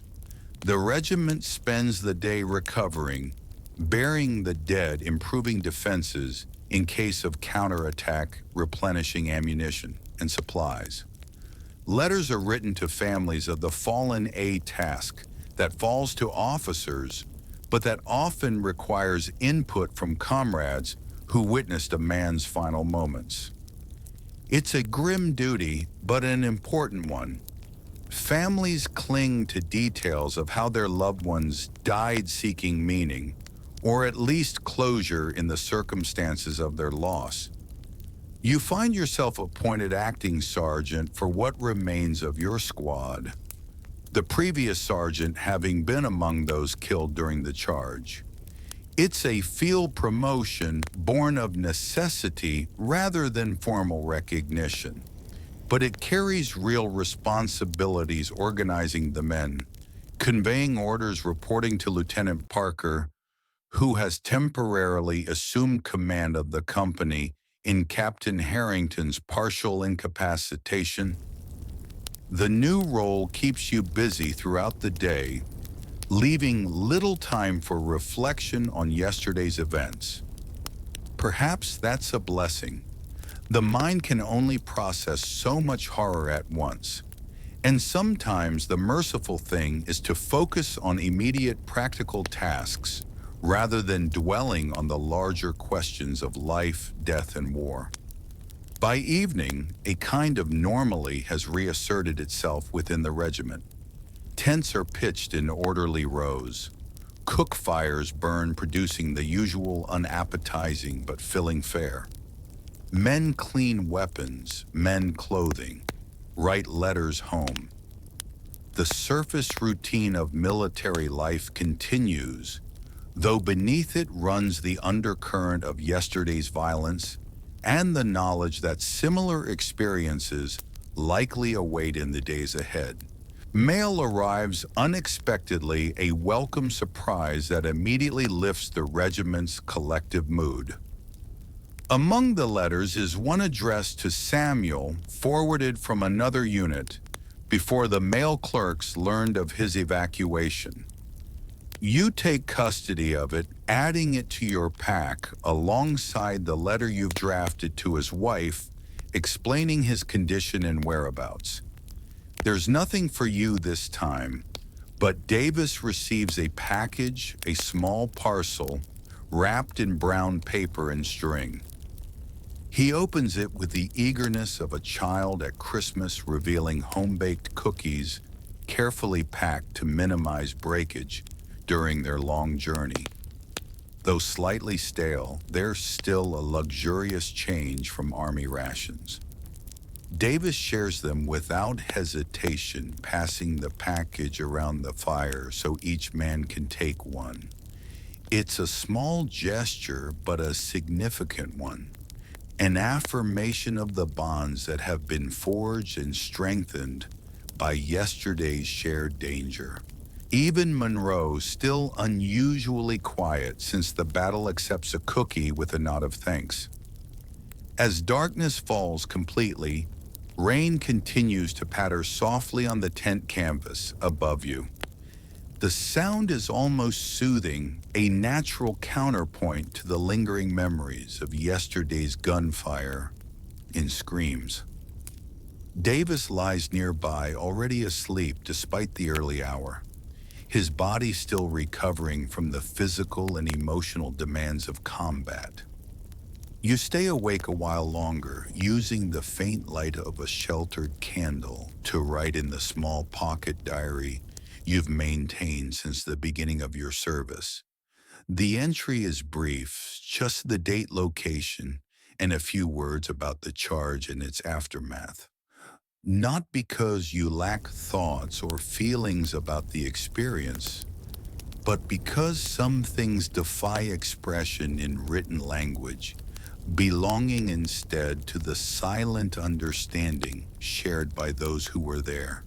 Outside, the rain falls steadily on the sleeping camp, on the fresh graves of the fallen, on the abandoned Confederate positions, and on the countryside beyond, where ordinary life continues despite the war that has temporarily transformed this peaceful landscape into a place of death and suffering. Tomorrow will bring new orders, new marches, perhaps new battles. But for tonight at least, there is the small mercy of rest. Morning comes with the familiar sound of bugles and drums, calling the regiment to attention. The rain has stopped during the night, but the ground remains sodden, turning the camp into a quagmire of mud that clings to your boots with each step. You rouse Davis, who wakes with the momentary confusion of someone who has briefly forgotten where he is, before reality settles back onto his young shoulders like a heavy cloak. Ord came through while you were sleeping. You inform him as he struggles to fully wake. We're moving out in an hour. The Confederates have fallen back to a defensive line along the river, and we're to join the pursuit. The news is met with a resigned nod. After yesterday's battle, the prospect of another march and possibly another fight should be terrifying. But Davis, like most soldiers after their first true combat, has entered a state of numb acceptance. The worst has happened, and he has survived. Whatever comes next can be endured. Breakfast is the usual heart attack and coffee, though the coffee is weaker than normal. Supplies are running low, and what remains is being stretched thin. Around the camp, men prepare for the march with practiced efficiency, packing their meager belongings, cleaning rifles that were hastily wiped down after yesterday's fighting, checking ammunition and equipment. Captain Harrington, his wounded leg professionally bandaged but still unable to walk without assistance, has been evacuated to a field hospital against his protests. Lieutenant Parker is now formally in command of what remains of Company K-47 men out of the original 80 who began yesterday's advance. The losses are severe but not unusual for a frontal assault against prepared positions. As acting sergeant, you're responsible for ensuring your squad is ready to march.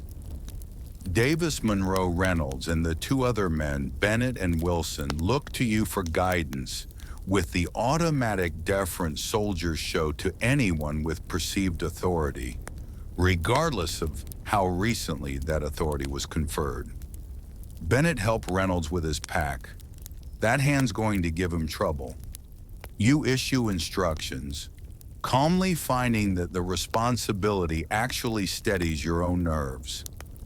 Wilson, check everyone's ammunition. We don't know what we'll encounter today. The men comply without question, falling into the rhythm of preparation that has become second nature after months in the field. Monroe remains unusually quiet. He hasn't played his harmonica since before yesterday's battle, but he performs his duties efficiently, his face set in an expression of grim determination. Just before the regiment forms up for the march, a courier arrives with mail that had been delayed reaching the front lines. You're surprised to hear your name called and receive not one, but two letters, one from your mother and another unexpectedly from Emma, the girl from the neighboring farm. You tuck them both inside your jacket, saving them for a more private moment. Whatever news or sentiments they contain, good or bad, deserves better than a hasty reading during the confusion of breaking camp. The regiment moves out under a sky that threatens more rain. The column winding its way across the battlefield of yesterday and beyond following the Confederate retreat. The evidence of recent fighting is everywhere. Discarded equipment, hastily dug and abandoned rifle pits. Occasional unburied bodies of men who fell in areas overlooked by burial details. The sights that would have horrified you months ago now register as merely notable, a measure of how the war has gradually hardened your sensibilities. Davis walks beside you, still in the position of the junior soldier, seeking protection from a veteran. Though after yesterday's charge, such distinctions feel increasingly arbitrary. Survival in combat owes as much to chance as to experience. A lesson every soldier learns eventually. I wrote to my mother last night, he says after nearly an hour of silence.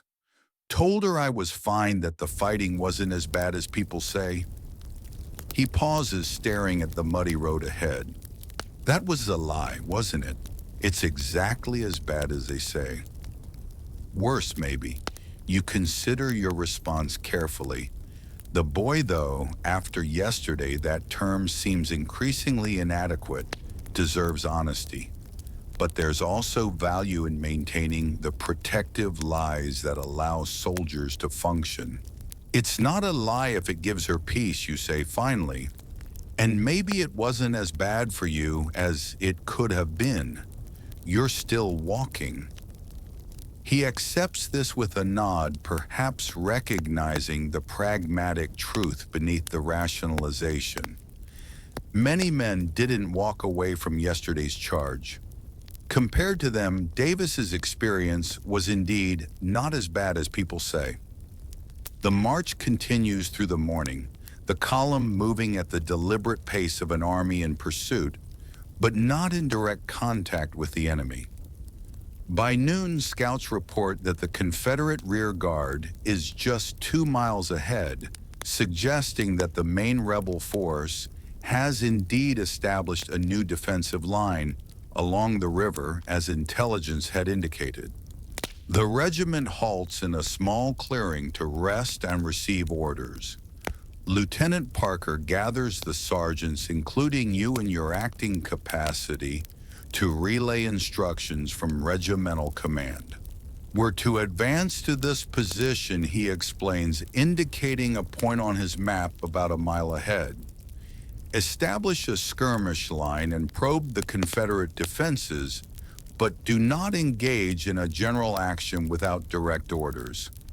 The main assault, if there is one, will come tomorrow after artillery has had a chance to soften their positions. The orders are received with relief by most of the sergeants. After yesterday's costly charge, the prospect of a limited engagement with the enemy is far preferable to another full-scale assault. You return to your squad and explain the situation, emphasizing that while there may be shooting, no major battle is planned for today. The regiment moves out again, advancing cautiously now that enemy contact is likely. Companies deploy into skirmish formation, spreading out to minimize casualties from artillery fire and to cover more ground as they probe for Confederate positions. Your squad forms part of this extended line. Each man about 10 yards from the next, moving forward through light woods that offers some concealment from enemy observation. The first shots come as the skirmish line emerges from the woods into open farmland. Confederate pickets positioned about 400 feet ahead fire a ragged volley before withdrawing toward their main line. No one in your immediate vicinity is hit, though you hear a cry of pain from somewhere to your left. Lieutenant Parker orders the skirmish line to continue advancing, using whatever cover the landscape provides. Shallow ditches, isolated trees, slight rises in the ground. The Confederate pickets continue falling back, offering just enough resistance to slow the Union advance without becoming decisively engaged. By mid-afternoon, the regiment has reached the position indicated in Parker's orders with a clear view of the Confederate main line, about half a mile distant. The rebel position is formidable, a natural ridge overlooking the river, reinforced with hastily constructed breastworks and with artillery pieces visible at intervals along its length. Any frontal assault would be costly, perhaps even more so than yesterday's charge. The skirmish line halts and begins to construct light defensive works of its own. Nothing elaborate, just shallow rifle pits and low barricades of fallen timber and fence rails that might provide some protection if the Confederates counterattack. It's hot, exhausting work made more difficult by the muddy ground and limited tools, but essential for survival if fighting resumes. Davis works alongside you, digging with a short-handled entrenching tool. The physical labor seems to ground him, providing a tangible task that requires no moral calculations or emotional processing. His movements are methodical and efficient, surprising in someone so recently introduced to this aspect of military life. "My father's a farmer," he explains when he notices your observation. "Been digging since I was old enough to hold a shovel." Different reasons, same motion. You nod, recognizing the value of transferable skills from civilian life. Your own experience on your family's farm has similarly prepared you for certain aspects of soldiering. The physical endurance, the ability to work in all weather conditions, the patience for repetitive tasks. It's a common thread among the regiment, which consists largely of farmers, laborers, and tradesmen, rather than the professional warriors of earlier conflicts. As evening approaches, the defensive position is deemed adequate, and men begin to establish a makeshift camp. No fires are permitted this close to the enemy line, which means no hot coffee and no cooking. Dinner is cold, hard tech and salt pork washed down with water from canteens that imparts a metallic taste from long storage. With the immediate work complete and darkness falling, you finally have a moment to read your letters. You move slightly away from the others, seeking what privacy can be found in an army encampment, and carefully open the letter from your mother first. The familiar handwriting brings an immediate pang of homesickness. She writes of everyday matters, the spring planting, a neighbor's new baby, your father's plans to expand the barn. Between these mundane details, her worry for you is evident in every line, though she tries to mask it with cheerful news and questions about your welfare that she knows you'll answer with reassuring lies. The second letter from Emma is unexpected, and therefore all the more precious. Her handwriting is delicate, but clear, the words carefully chosen. She writes that she thinks of you often, that she keeps the single letter you sent before marching off to war, that she prays for your safe return. It's not a declaration of love that would be too forward for a proper young woman, but the sentiment behind the carefully composed sentences is clear enough. You read both letters twice, then carefully fold them and place them in the inner pocket of your jacket close to your heart. In the midst of wars, chaos, and brutality, these fragile connections to home and to a possible future beyond the conflict are talismans against despair. When you return to the squad's position, you find Davis has received a letter as well, delivered by a courier who came up from the rear with additional ammunition and rations. The boy's face as he reads shows a complex mixture of emotions: happiness at news from home, sadness at his separation from it, perhaps guilt at having lied about the realities of his experience. "My little sister lost her first tooth," he says, looking up from the letter, with a smile that briefly transforms him back into the youth he chronologically is. "Ma put it under her pillow and told her the tooth fairy would leave a penny But my sister says she's too old to believe in fairies. It's such a normal domestic detail, so incongruous with your current surroundings, that it strikes you as almost comical, yet it's precisely these connections to ordinary life that help maintain sanity amid the extraordinary circumstances of war. The night settles around the regiment unusually quiet with no campfires and minimal movement to avoid drawing enemy attention. Picket are posted at regular intervals alert for any sign of Confederate activity, while the majority of men try to rest in preparation for what tomorrow may bring. Sleep is fitful at best. The ground is hard and damp. The night air grows increasingly chilly, and the tension of being so close to the enemy line keeps nerves on edge. You drift between shallow sleep and wakeful alertness, never fully surrendering to either state. Sometime past midnight, you're roused by Monroe sitting up suddenly beside you, a strangled cry escaping his lips before he clamps his hand over his mouth.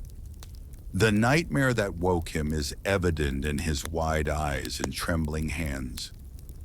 Without comment, you offer him your canteen, and he drinks gratefully, the simple act of swallowing seeming to ground him back in reality.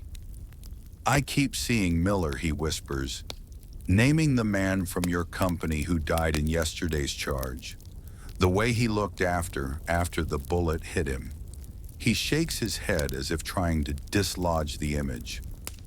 "We joined up together, same day, same recruiting office. Known him since we were boys."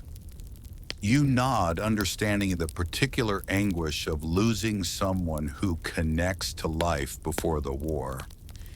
It's different from the grief of losing comrades met during service, carrying an additional weight of shared history and civilian identity.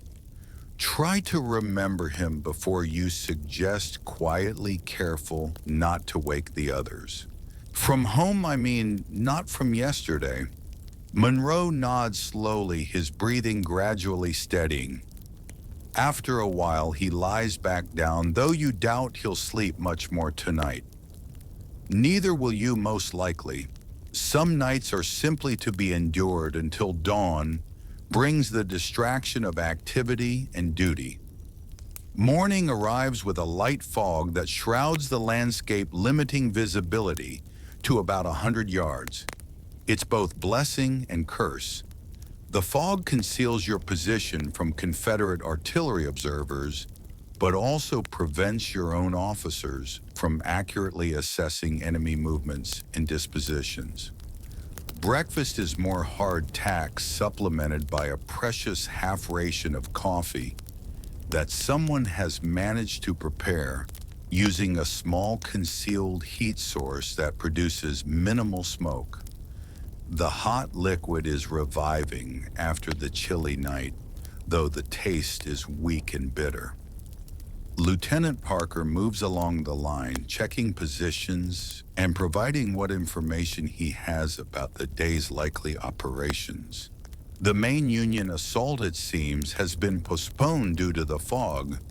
Instead, skirmishers will continue to probe the Confederate line, seeking weaknesses while artillery units move into position for a bombardment once visibility improves. Your squad is assigned to maintain its current position, exchanging occasional fire with Confederate skirmishers similarly deployed ahead of their main line. It's a less intense form of combat than yesterday's charge, more a deadly game of hide and seek, with men firing from cover, then moving to new positions before enemy sharpshooters can target them. Davis adapts to this type of fighting with surprising quickness. His farm boy experiences hunting small game translate well to the careful observation and patience required of a skirmisher. By mid-morning, he's accounted for at least 2 Confederate soldiers who expose themselves too long while changing positions. It's easier when you can't see their faces, he observes during a lull in the firing. Just uniform and movement, almost like hunting deer back home. You understand what he means. The psychological distance created by picking off targets at 200 yards is vastly different from the intimate violence of yesterday's bayonet charge. The killing is still real, still final, but somehow less personally confronting. It's one of war's strange moral accommodations. The fog begins to lift by late morning, revealing the Confederate line more clearly. Union artillery, now properly positioned, opens fire on the rebel defenses. The familiar thunder of the big guns is oddly reassuring. It means that larger forces are at work, that your small part in this vast conflict is supported by the coordinated efforts of thousands of others. Confederate batteries responded, though their fire seems less coordinated and accurate than yesterday. Rumors filter down the line that the rebels are short on ammunition, that their supply lines have been disrupted, that they're preparing to withdraw across the river. No one knows if these reports are accurate, but they feed the cautious optimism that today might not require another costly infantry assault. Around noon, a courier arrives with orders and unexpectedly mail. The orders are straightforward.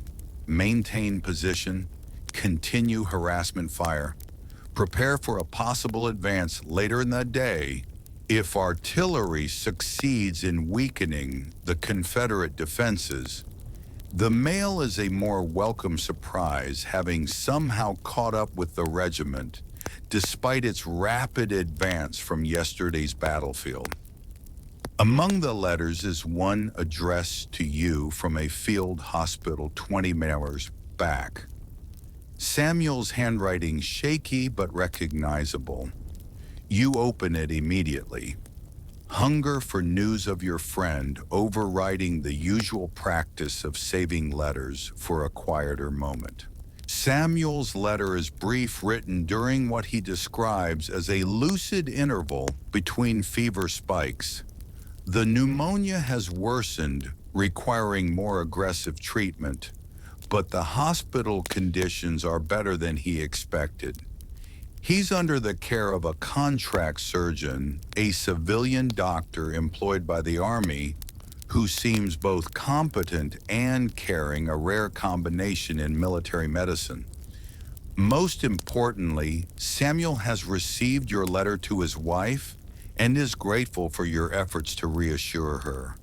He asks that you continue to write to her if you can, as his own strength for correspondence is limited. He closes with a simple but heartfelt line.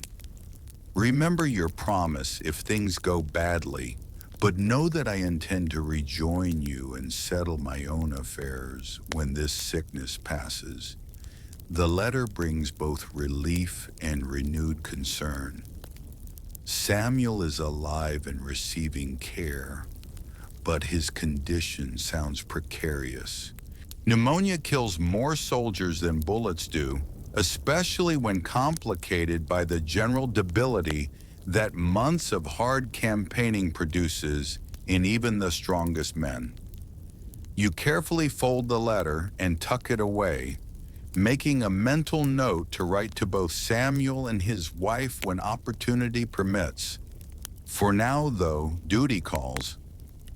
Lieutenant Parker is signaling for the sergeants to gather for new instructions. The lieutenant looks tired, the strain of command evident in the lines around his eyes and the tension in his shoulders.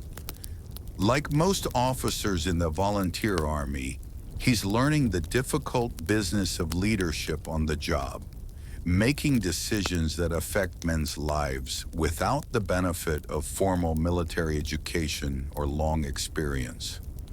Artillery reports good effect on the rebel defenses, Parker informs the gathered sergeants.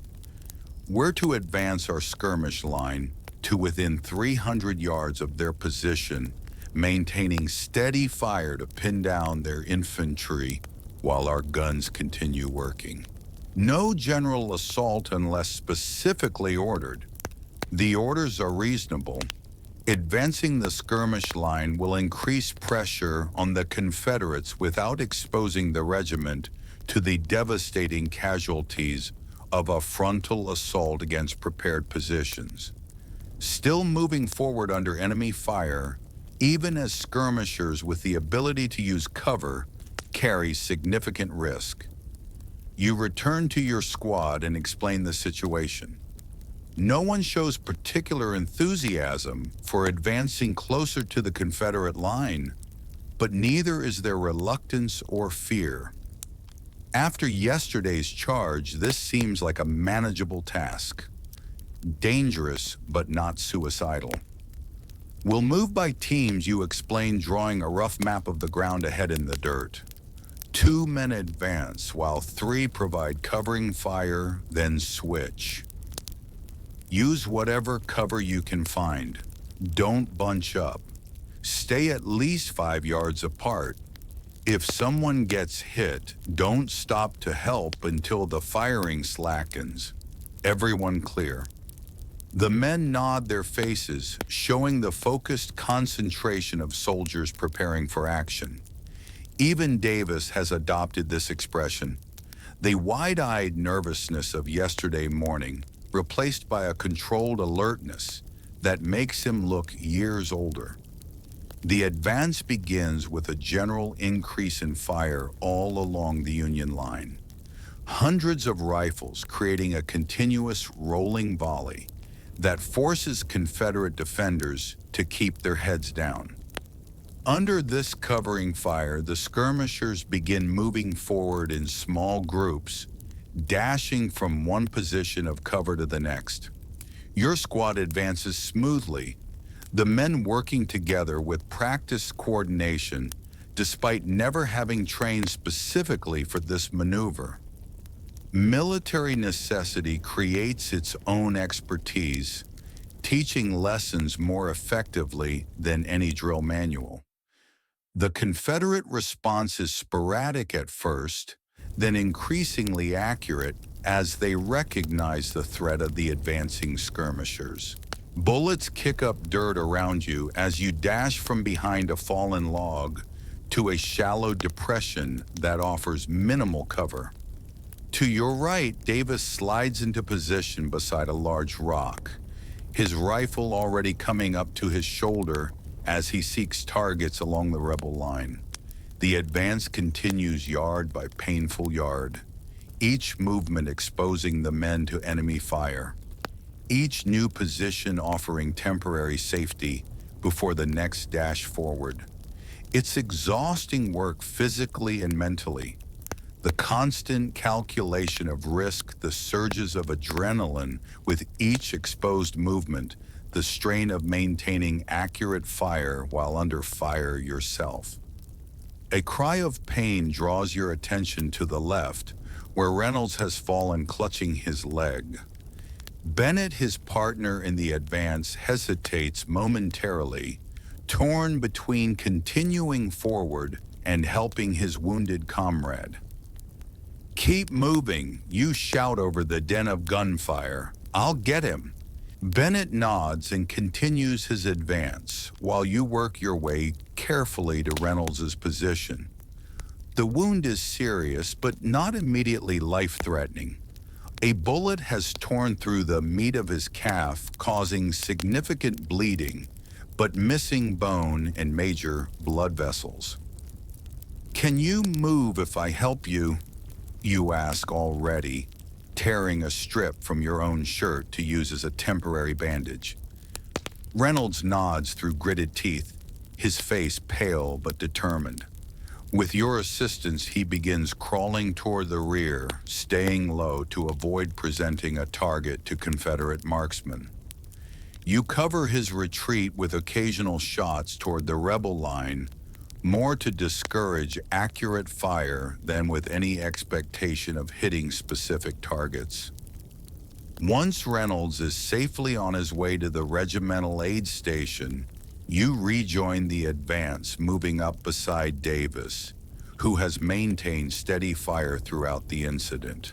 His face is streaked with powder residue and sweat, but his hands are steady as he reloads his rifle. Reynolds, he asks, briefly eyes, still scanning the Confederate line for targets. He'll live, you respond, settling into position and bringing your own rifle to bear. Good shot in the leg, but clean. Davis nods, seeming to accept this as relatively good news given the circumstances. The advance continues the skirmish line, gradually closing the distance to the Confederate position despite increasingly accurate rebel fire. By mid-afternoon, the Union skirmishers have reached their objective, a position approximately 300 YD from the main Confederate line. Close enough to maintain effective pressure, but far enough to avoid the worst of the defensive fire. Your squad establishes a makeshift position using a combination of natural features and hastily piled fence rails, creating just enough cover to allow relatively safe observation of the enemy position. From this vantage point, the effects of the Union artillery bombardment are clearly visible. The Confederate breastworks show significant damage in several places, and at least 2 rebel artillery pieces appear to have been disabled. More importantly, the volume of Confederate return fire has noticeably decreased over the past hour, suggesting either ammunition shortages or a reduction in manning as troops are shifted to more threatened sectors. Lieutenant Parker moves carefully along the skirmish line, gathering observation from each squad. When he reaches your position, you report what you've seen, including your assessment that the Confederate defense seems to be weakening. Same all along the line, Parker confirms. Headquarters thinks they may be preparing to withdraw across the river tonight. We're to maintain pressure but conserve ammunition. No point wasting powder if they're already leaving. The news is received with cautious optimism by your squad. If the Confederates do withdraw, it means no assault will be necessary, a welcome reprieve after yesterday's costly charge.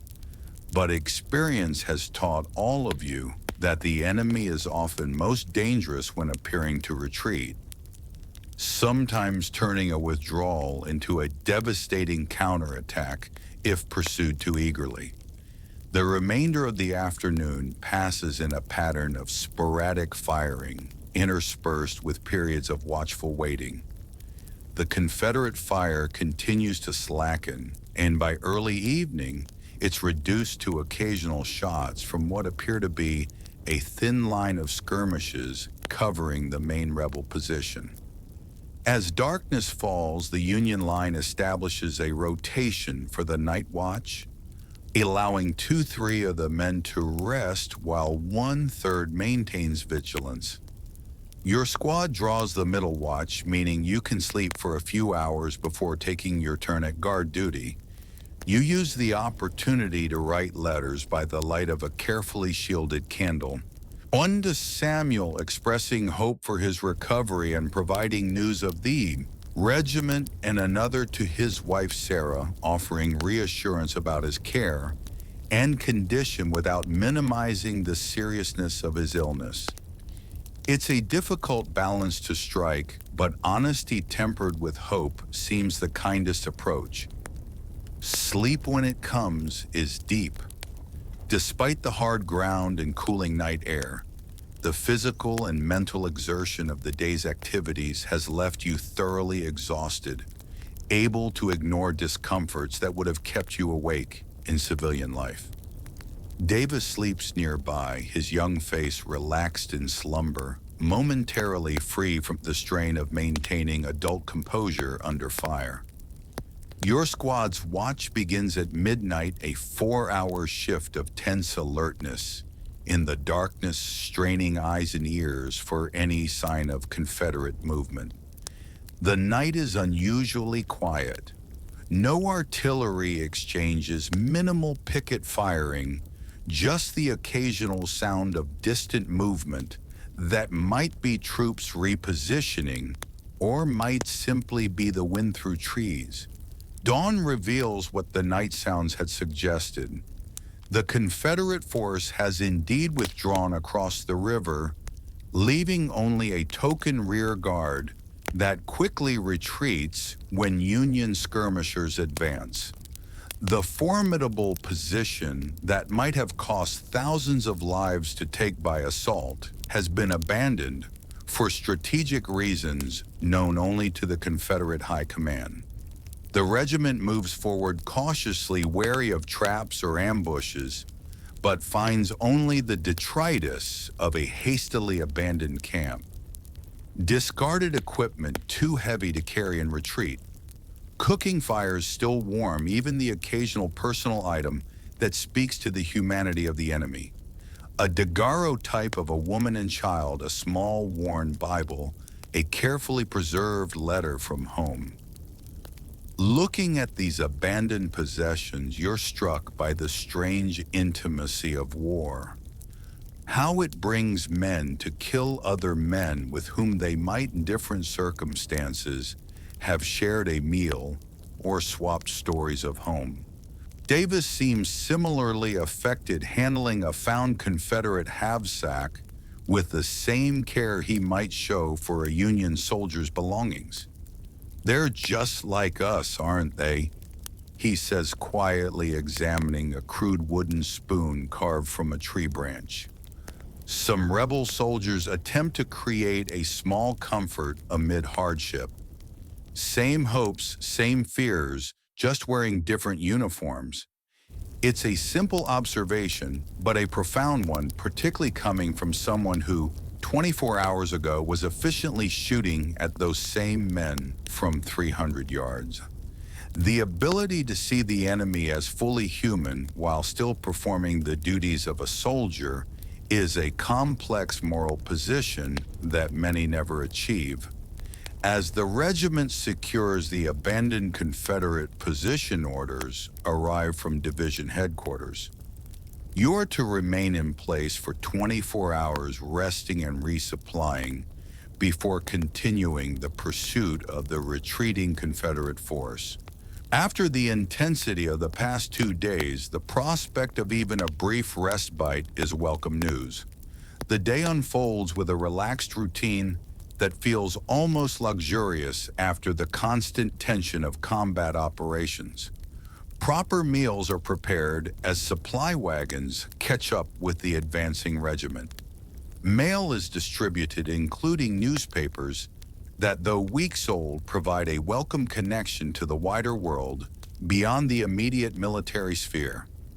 Men wash in the river, do laundry men clothing, write letters home, and engage in the hundreds small tasks of personal maintenance that get neglected during active operations.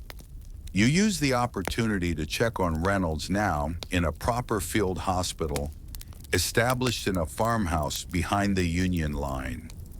His wound is clean and properly bandaged. The prognosis good for full recovery, though he'll likely be sent to a general hospital for convalescence. He seems in good spirits, already planning his return to the company, despite the surgeon's estimate of at least 6 weeks recovery time. Returning to the regiment's position, you find Davis engaged in a makeshift baseball game that has sprung up in a flat area near the river. The boy, who seemed to age years during the recent fighting, is momentarily visible again, laughing as he rounds an improvised base made from a discarded havoc. It's a reminder that despite their experiences, many of these soldiers are still essentially youths, able to find joy in simple pleasures during the brief intervals between war's horrors. The day passes peacefully in evening campfires, burning openly now that there's no immediate enemy presence to observe them. Around these fires, men engage in the timeless activities of soldiers, at rest playing cards, telling stories, singing songs that speak of home and love and loss. Monroe has finally taken out his harmonica again. The sweet notes of Lena drifting across the encampment as darkness falls completely. You sit with your squad watching the firelight play across faces that have become as familiar as family over months of shared hardship. Whatever tomorrow brings, another march, another battle, another test of courage and endurance. Tonight there is food, rest, and the comfort of comradeship. In war, such moments of relative peace are treasures to be savored, memories to sustain the spirit through whatever challenges lie ahead. Morning arrives with thin sunlight filtering through a layer of high clouds, casting a soft, diffuse light over the encampment. The 24 hours of rest ordered by division headquarters is coming to an end, and the regiment prepares to resume its pursuit of the retreating Confederate force. There's a different energy in the camp today. The men are rested, fed, and cleaned by military standards, their spirits lifted by the brief respite and the enemy's withdrawal. You wake feeling more refreshed than you have in weeks. The combination of adequate sleep, hot food, and the absence of immediate danger having worked a kind of temporary magic on body and mind. Beside you, Davis is already up, meticulously packing his knapsack with the increased efficiency that comes from months of practice. Mail call before we move out, he informs you, noticing you're awake. Wilson heard it from the company clerk. Might be news from Samuel. The mention of Samuel sends a brief pang through your chest. It's been several days since his letter from the field hospital, and pneumonia can take sudden turns for the worse. You've seen strong men carried off by illness within days, their bodies unable to fight both infection and the accumulated hardships of military life. Breakfast is luxurious by campaign standards. Fresh bread brought up by the supply wagons, salt pork fried rather than eaten cold, and coffee strong enough to stand a spoon in, as the veterans joke. Around the cooking fires, conversation flows easily, the men discussing everything from home news to speculation about where the Confederate force is heading, to good-natured debates about which company has the worst cook. Lieutenant Parker moves through the camp, checking preparations for the march with the increased confidence of someone growing into his command role. When he reaches your position, he pauses, a folded paper in his hand. Orders came through this morning, he says, addressing you directly.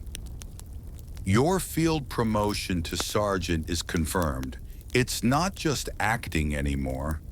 He hands you the paper, an official document with the regimental colonel's signature, formalizing your new rank and the modest increase in pay that accompanies it. You accept it with a mixture of pride and uncertainty. Promotion means recognition of your abilities, but it also means increased responsibility for the lives of the men under your command. It's a weight that sits differently than the simple burden of combat, requiring moral courage as much as physical bravery. Congratulations, Sergeant, Davis says with a genuine smile when Parker has moved on. The others in your squad offer similar sentiments, their expressions showing no resentment at your elevation, just acceptance and perhaps relief that the position has gone to someone they trust. Mail call comes as promised, the company clerk distributing letters in small packages to eager recipients. Your name is called twice, a letter from home, and more surprisingly, one from the general hospital where Samuel was sent. You open the second one first, heart pounding with apprehension. The letter isn't from Samuel himself, but from a hospital steward writing on his behalf. The news is mixed. Samuel's condition worsened significantly after reaching the general hospital, the pneumonia developing complications that nearly claimed his life. But the crisis has passed, the steward writes, and the doctors now expect a slow but steady recovery. Samuel is too weak to write himself, but dictated a brief message. Tell the boys I'm too orrery to die. We'll rejoin when able, but maybe sometime. Remember your promise about Sarah if needed. Relief washes through you. Samuel alive, likely to recover, though clearly still in serious condition. You'll write to Sarah today, sharing the cautiously good news, while preparing her for the likelihood of a long convalescence. The promise Samuel references is your agreement to help his family if he doesn't return. A common arrangement among soldiers, another thread in the web of mutual support that helps make the unbearable bearable. The letter from home contains family news updates on the farm community happenings, the ordinary details of civilian life that seem increasingly distant from your current reality. Your mother mentions that Emma asks about you whenever their families meet at church, her interest apparently becoming noticeable enough to prompt gentle teasing from your siblings. The thought brings a smile to your face and a momentary warmth that pushes back against the pervasive uncertainty of military life. The regiment forms up middle morning, companies falling into marching order with practiced efficiency. Your company is assigned to the vanguard today, the leading element of the column responsible for first contact if the enemy is encountered. It's a position of honor, but also of increased danger, requiring constant vigilance rather than the relative mindlessness of marching in the middle of a long column. As acting sergeant now confirmed, Sergeant, you position your squad accordingly, placing the most experienced men at key points and keeping Davis near you, where his growing but still incomplete battlefield awareness can be supplemented by your own. The boy no longer seems like the frightened youth who joined your tent after Samuel's evacuation. His posture, movements, and expressions all reflect the accelerated maturation that combat forces upon the survivors. The march begins at a deliberate pace, the column winding along a road that parallels the river where the Confederate force reportedly crossed. The day is pleasantly cool, the high clouds providing relief from what might otherwise be oppressive summer heat. Under different circumstances, it might be a pleasant country walk rather than a military movement in pursuit of an armed enemy.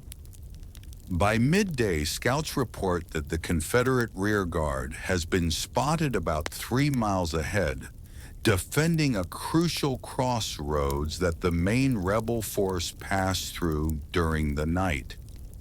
The regiment halts temporarily while officers consult maps and discuss approach options, then resumes its advance with increased caution. Your company deploys from marching column into a more dispersed formation, ready to respond quickly if contact occurs. The men move with the focused alertness that becomes second nature after sufficient combat experience. Eyes constantly scanning the landscape, ears are tuned to any sound that doesn't belong, muscles ready to react to threats from any direction. The first shot comes just after the column rounds a bend in the road, revealing the crossroads about half a mile distant.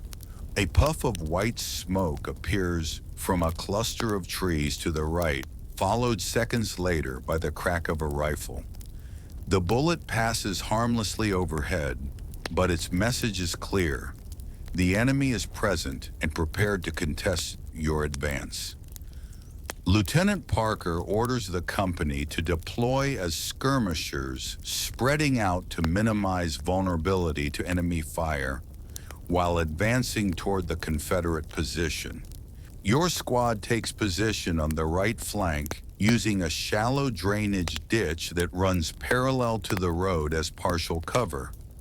What follows is not a major battle, but the kind of limited engagement that characterized much of the war's daily reality. Brief, intense exchanges of fire between relatively small units, each seeking advantage through maneuver and marksmanship rather than overwhelming force. For the men involved, however, the danger is just as real as in the largest set-piece battles. Each bullet equally lethal regardless of the engagement's strategic significance. Your squad advances by bounds, two men moving forward while the others provide covering fire, then switching roles. It's hot, exhausting work requiring constant communication and coordination. Davis performs well, his movements becoming more fluid and confident with each successful advance. Whatever innocence he arrived with has been replaced by a competence that will serve him well if he survives to return home. The skirmish continues for nearly an hour, a dance of advance and retreat as the Union force gradually pushes the Confederate rear guard back from their defensive position. Casualties are minimal on both sides. Two men wounded in your company, none in your immediate squad with similar light losses visible among the retreating rebels. By late afternoon, the Confederate force abandons the crossroads, entirely withdrawing at a pace that suggests their main body is now safely beyond immediate pursuit. The regiment secures the position but does not continue the chase, having reached its assigned objective for the day. Tomorrow will bring new orders, perhaps another march, perhaps a more significant engagement if the Confederate force decides to make a stand rather than continue its retreat. Camp is established with the efficiency of long-practice tents, rising in orderly rows, pickets posted at appropriate intervals, cooking fires built within designated areas. The routine of military life reasserts itself after the brief disruption of combat. Men falling into the familiar patterns of evening activities, cleaning weapons, preparing meals, tending minor injuries, writing letters home. You check on the two wounded men from your company before seeing to your own squad's needs. Both have relatively minor injuries. One, a bullet graze along the ribs that looks worse than it is. The other, a fragment wound to the arm from a shattered tree branch. Neither will require evacuation to a field hospital, though both will need a few days of lighter duty while they heal. Returning to your squad's position, you find Monroe playing his harmonica softly while the others engage in various evening tasks. The music drifts across the camp, a poignant counterpoint to the metallic sounds of ramrods and rifle barrels, and the low murmur of conversations around dozens of small fires. It's a moment of simple beauty amid circumstances that offer few such respites, and you pause to appreciate it before addressing the necessary preparations for tomorrow. Sergeant Davis approaches, interrupting your brief reverie. Found these while securing the crossroads. He holds out a small packet of letters bound with a faded ribbon, clearly personal correspondence from some Confederate soldier's pocket or knapsack accidentally left behind in the hasty retreat. You take the packet, weighing it thoughtfully in your hand. By rights, any abandoned enemy materials should be turned over to regimental headquarters for potential intelligence value. But these are obviously private letters, likely from family to a rebel soldier, containing no military information, but immense personal significance to someone now unable to retrieve them. After a moment's consideration, you hand the packet back to Davies. Put them somewhere they might be found if he comes back looking, you say quietly. Under that large rock by the crossroads sign would work. Davis nods, understanding the decision without need for explanation. It's a small gesture of humanity in a conflict that increasingly strips away such considerations, a recognition that some bonds like those between a soldier and his family transcend the arbitrary divisions of war. The evening deepens into night stars appearing in a sky now cleared of clouds. Your squad gathers around a small fire, sharing coffee and conversation in the way of soldiers who have faced danger together and emerge intact. The talk ranges widely. Memories of home, speculation about the war's progress, stories from civilian lives that seem increasingly distant with each passing month in uniform. My father fought in Mexico, Bennett offers during a lull in the conversation. Used to tell stories about it when I was a boy. Never mentioned this part, though. What part? Asks Wilson, stirring the fire with a stick. The waiting, the marching, the days where nothing happens except blisters and bad food. Bennett shrugs. His stories were all battles and glory. Nothing about sore feet and dysentery. The observation prompts knowing chuckles from around the fire. It's a common experience. The gap between civilian perceptions of war, shaped by newspapers and veterans' edited reminiscences, and the lived reality of military service, where heroic moments are islands in an ocean of mundane hardship. Think anyone will want to hear our stories when we get back? Davis asks, his young face serious in the firelight. The real ones, I mean, not just the exciting parts. The question hangs in the air, touching on concerns that many soldiers share, but few articulate. How to bridge the experiential divide between those who have lived through combat and those who know war only through sanitized accounts. How to speak truthfully about experiences that seem unspeakable. How to return to communities that expect heroes and may not recognize the complex, changed individuals who come home. Some will want to know, you say finally. Family, close friends, people who care more about us than about having exciting stories to repeat. You pause, considering your own eventual return to the farm in Ohio, to parents who have never seen combat. To Emma, who knows you only as you were before the war. The rest, they'll get the stories they expect. Easier that way for everyone. The conversation shifts to lighter topics as the night advances, but Davis's question lingers in your thoughts. The gulf between soldier and civilian grows wider with each day in the field, each skirmish, each night spent on hard ground far from home. Bridging that distance upon return will require its own kind of courage, different from but perhaps no less demanding than battlefield bravery. As the fire burns down to embers, men begin retiring to their tents, exhaustion claiming them despite the relatively light physical demands of the day. Combat, even brief skirmishing like today's engagement, depletes energy in ways that far exceed its apparent physical exertion. The constant vigilance, the sustained focus, the emotional control required to function effectively under threat all extract their toll.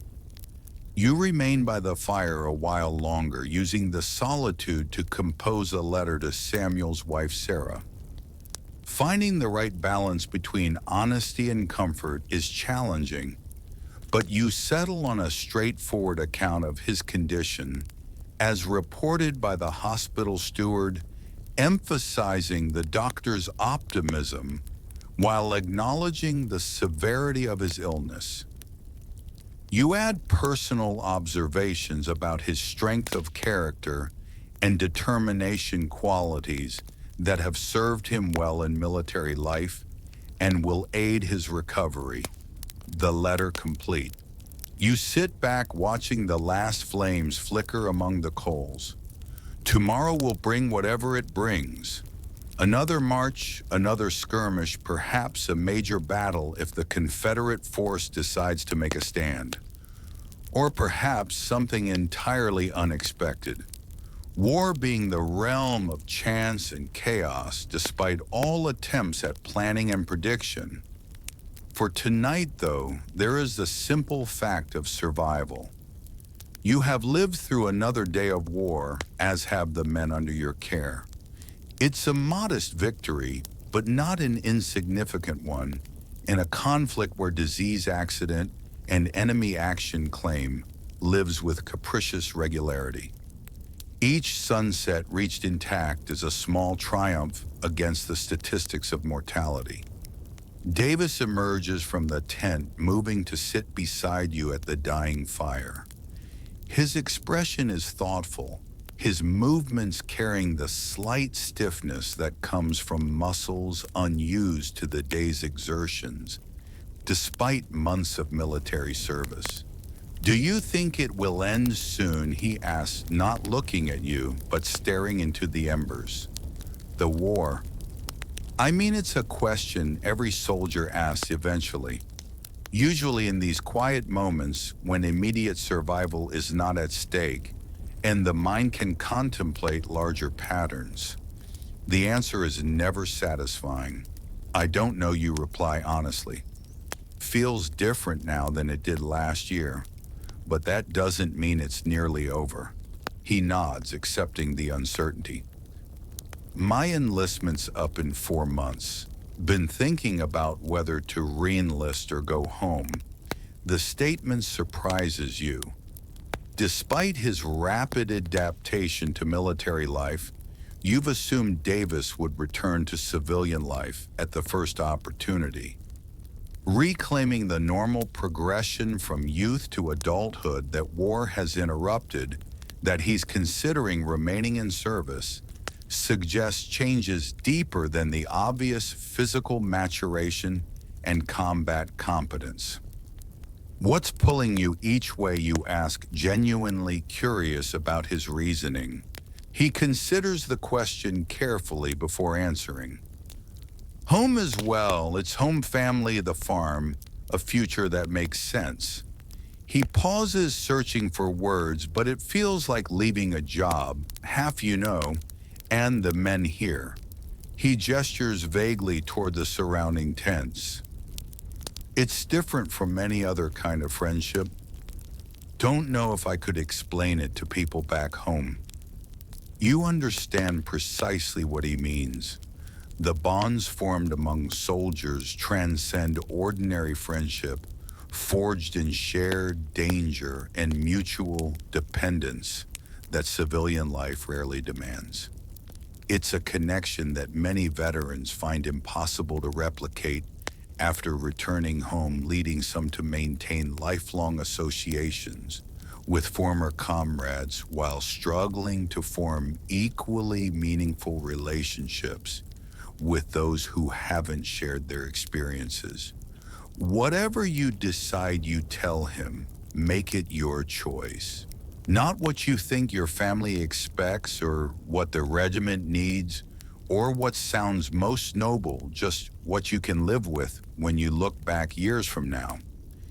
He nods again, seemingly satisfied with the advice. "What about you?" Your 3 years must be nearly up too. The question turns your thoughts to your own eventual decision. Your enlistment has 11 months remaining. Nearly a year of war still to endure before facing the choice Davis now contemplates. Home pulls strongly. The farm, your family, the possibility of a future with Emma if her interest proves durable. Yet the regiment has become a second family. The men around you as close as brothers in many ways. Haven't decided, you admit. Ask me in 11 months after I've seen how the war develops. The conversation lulls into comfortable silence. Both of you watching the last embers fade to ash. Around the camp, similar scenes play out. Men in quiet conversation or solitary reflection, processing the day's events, contemplating uncertain futures, finding what peace is possible amid circumstances designed to deny it. Eventually, exhaustion claims you, both sending you to the relative comfort of the tent where sleep comes quickly, despite the hard ground beneath your blanket. Your dreams are a confused mixture of home and war plowing fields that turn to battlefields, familiar farm buildings transforming into military encampments, family members appearing among your squad. It's neither nightmare nor pleasant dream, simply the mind's attempt to reconcile the disparate realities that now comprise your existence. Morning arrives with familiar sounds. The bugle's call, the rustle of men emerging from tents, the clatter of equipment being gathered for another day's march. The routine of military life continues, each day building upon the last. The war's progress measured in miles advance. Positions secured, casualties sustained and inflicted. But beneath this surface continuity, subtle changes accumulate. Davis moves with increased confidence, his questions more practical than fearful. Monroe plays his harmonica more frequently, finding solace in music when words fail. Bennett and Wilson have developed an unspoken coordination, each anticipating the other's movements during skirmish deployments. And you feel the weight of sergeant stripes on your sleeve. Not just the physical fabric, but the responsibility they represent for lives entrusted to your leadership.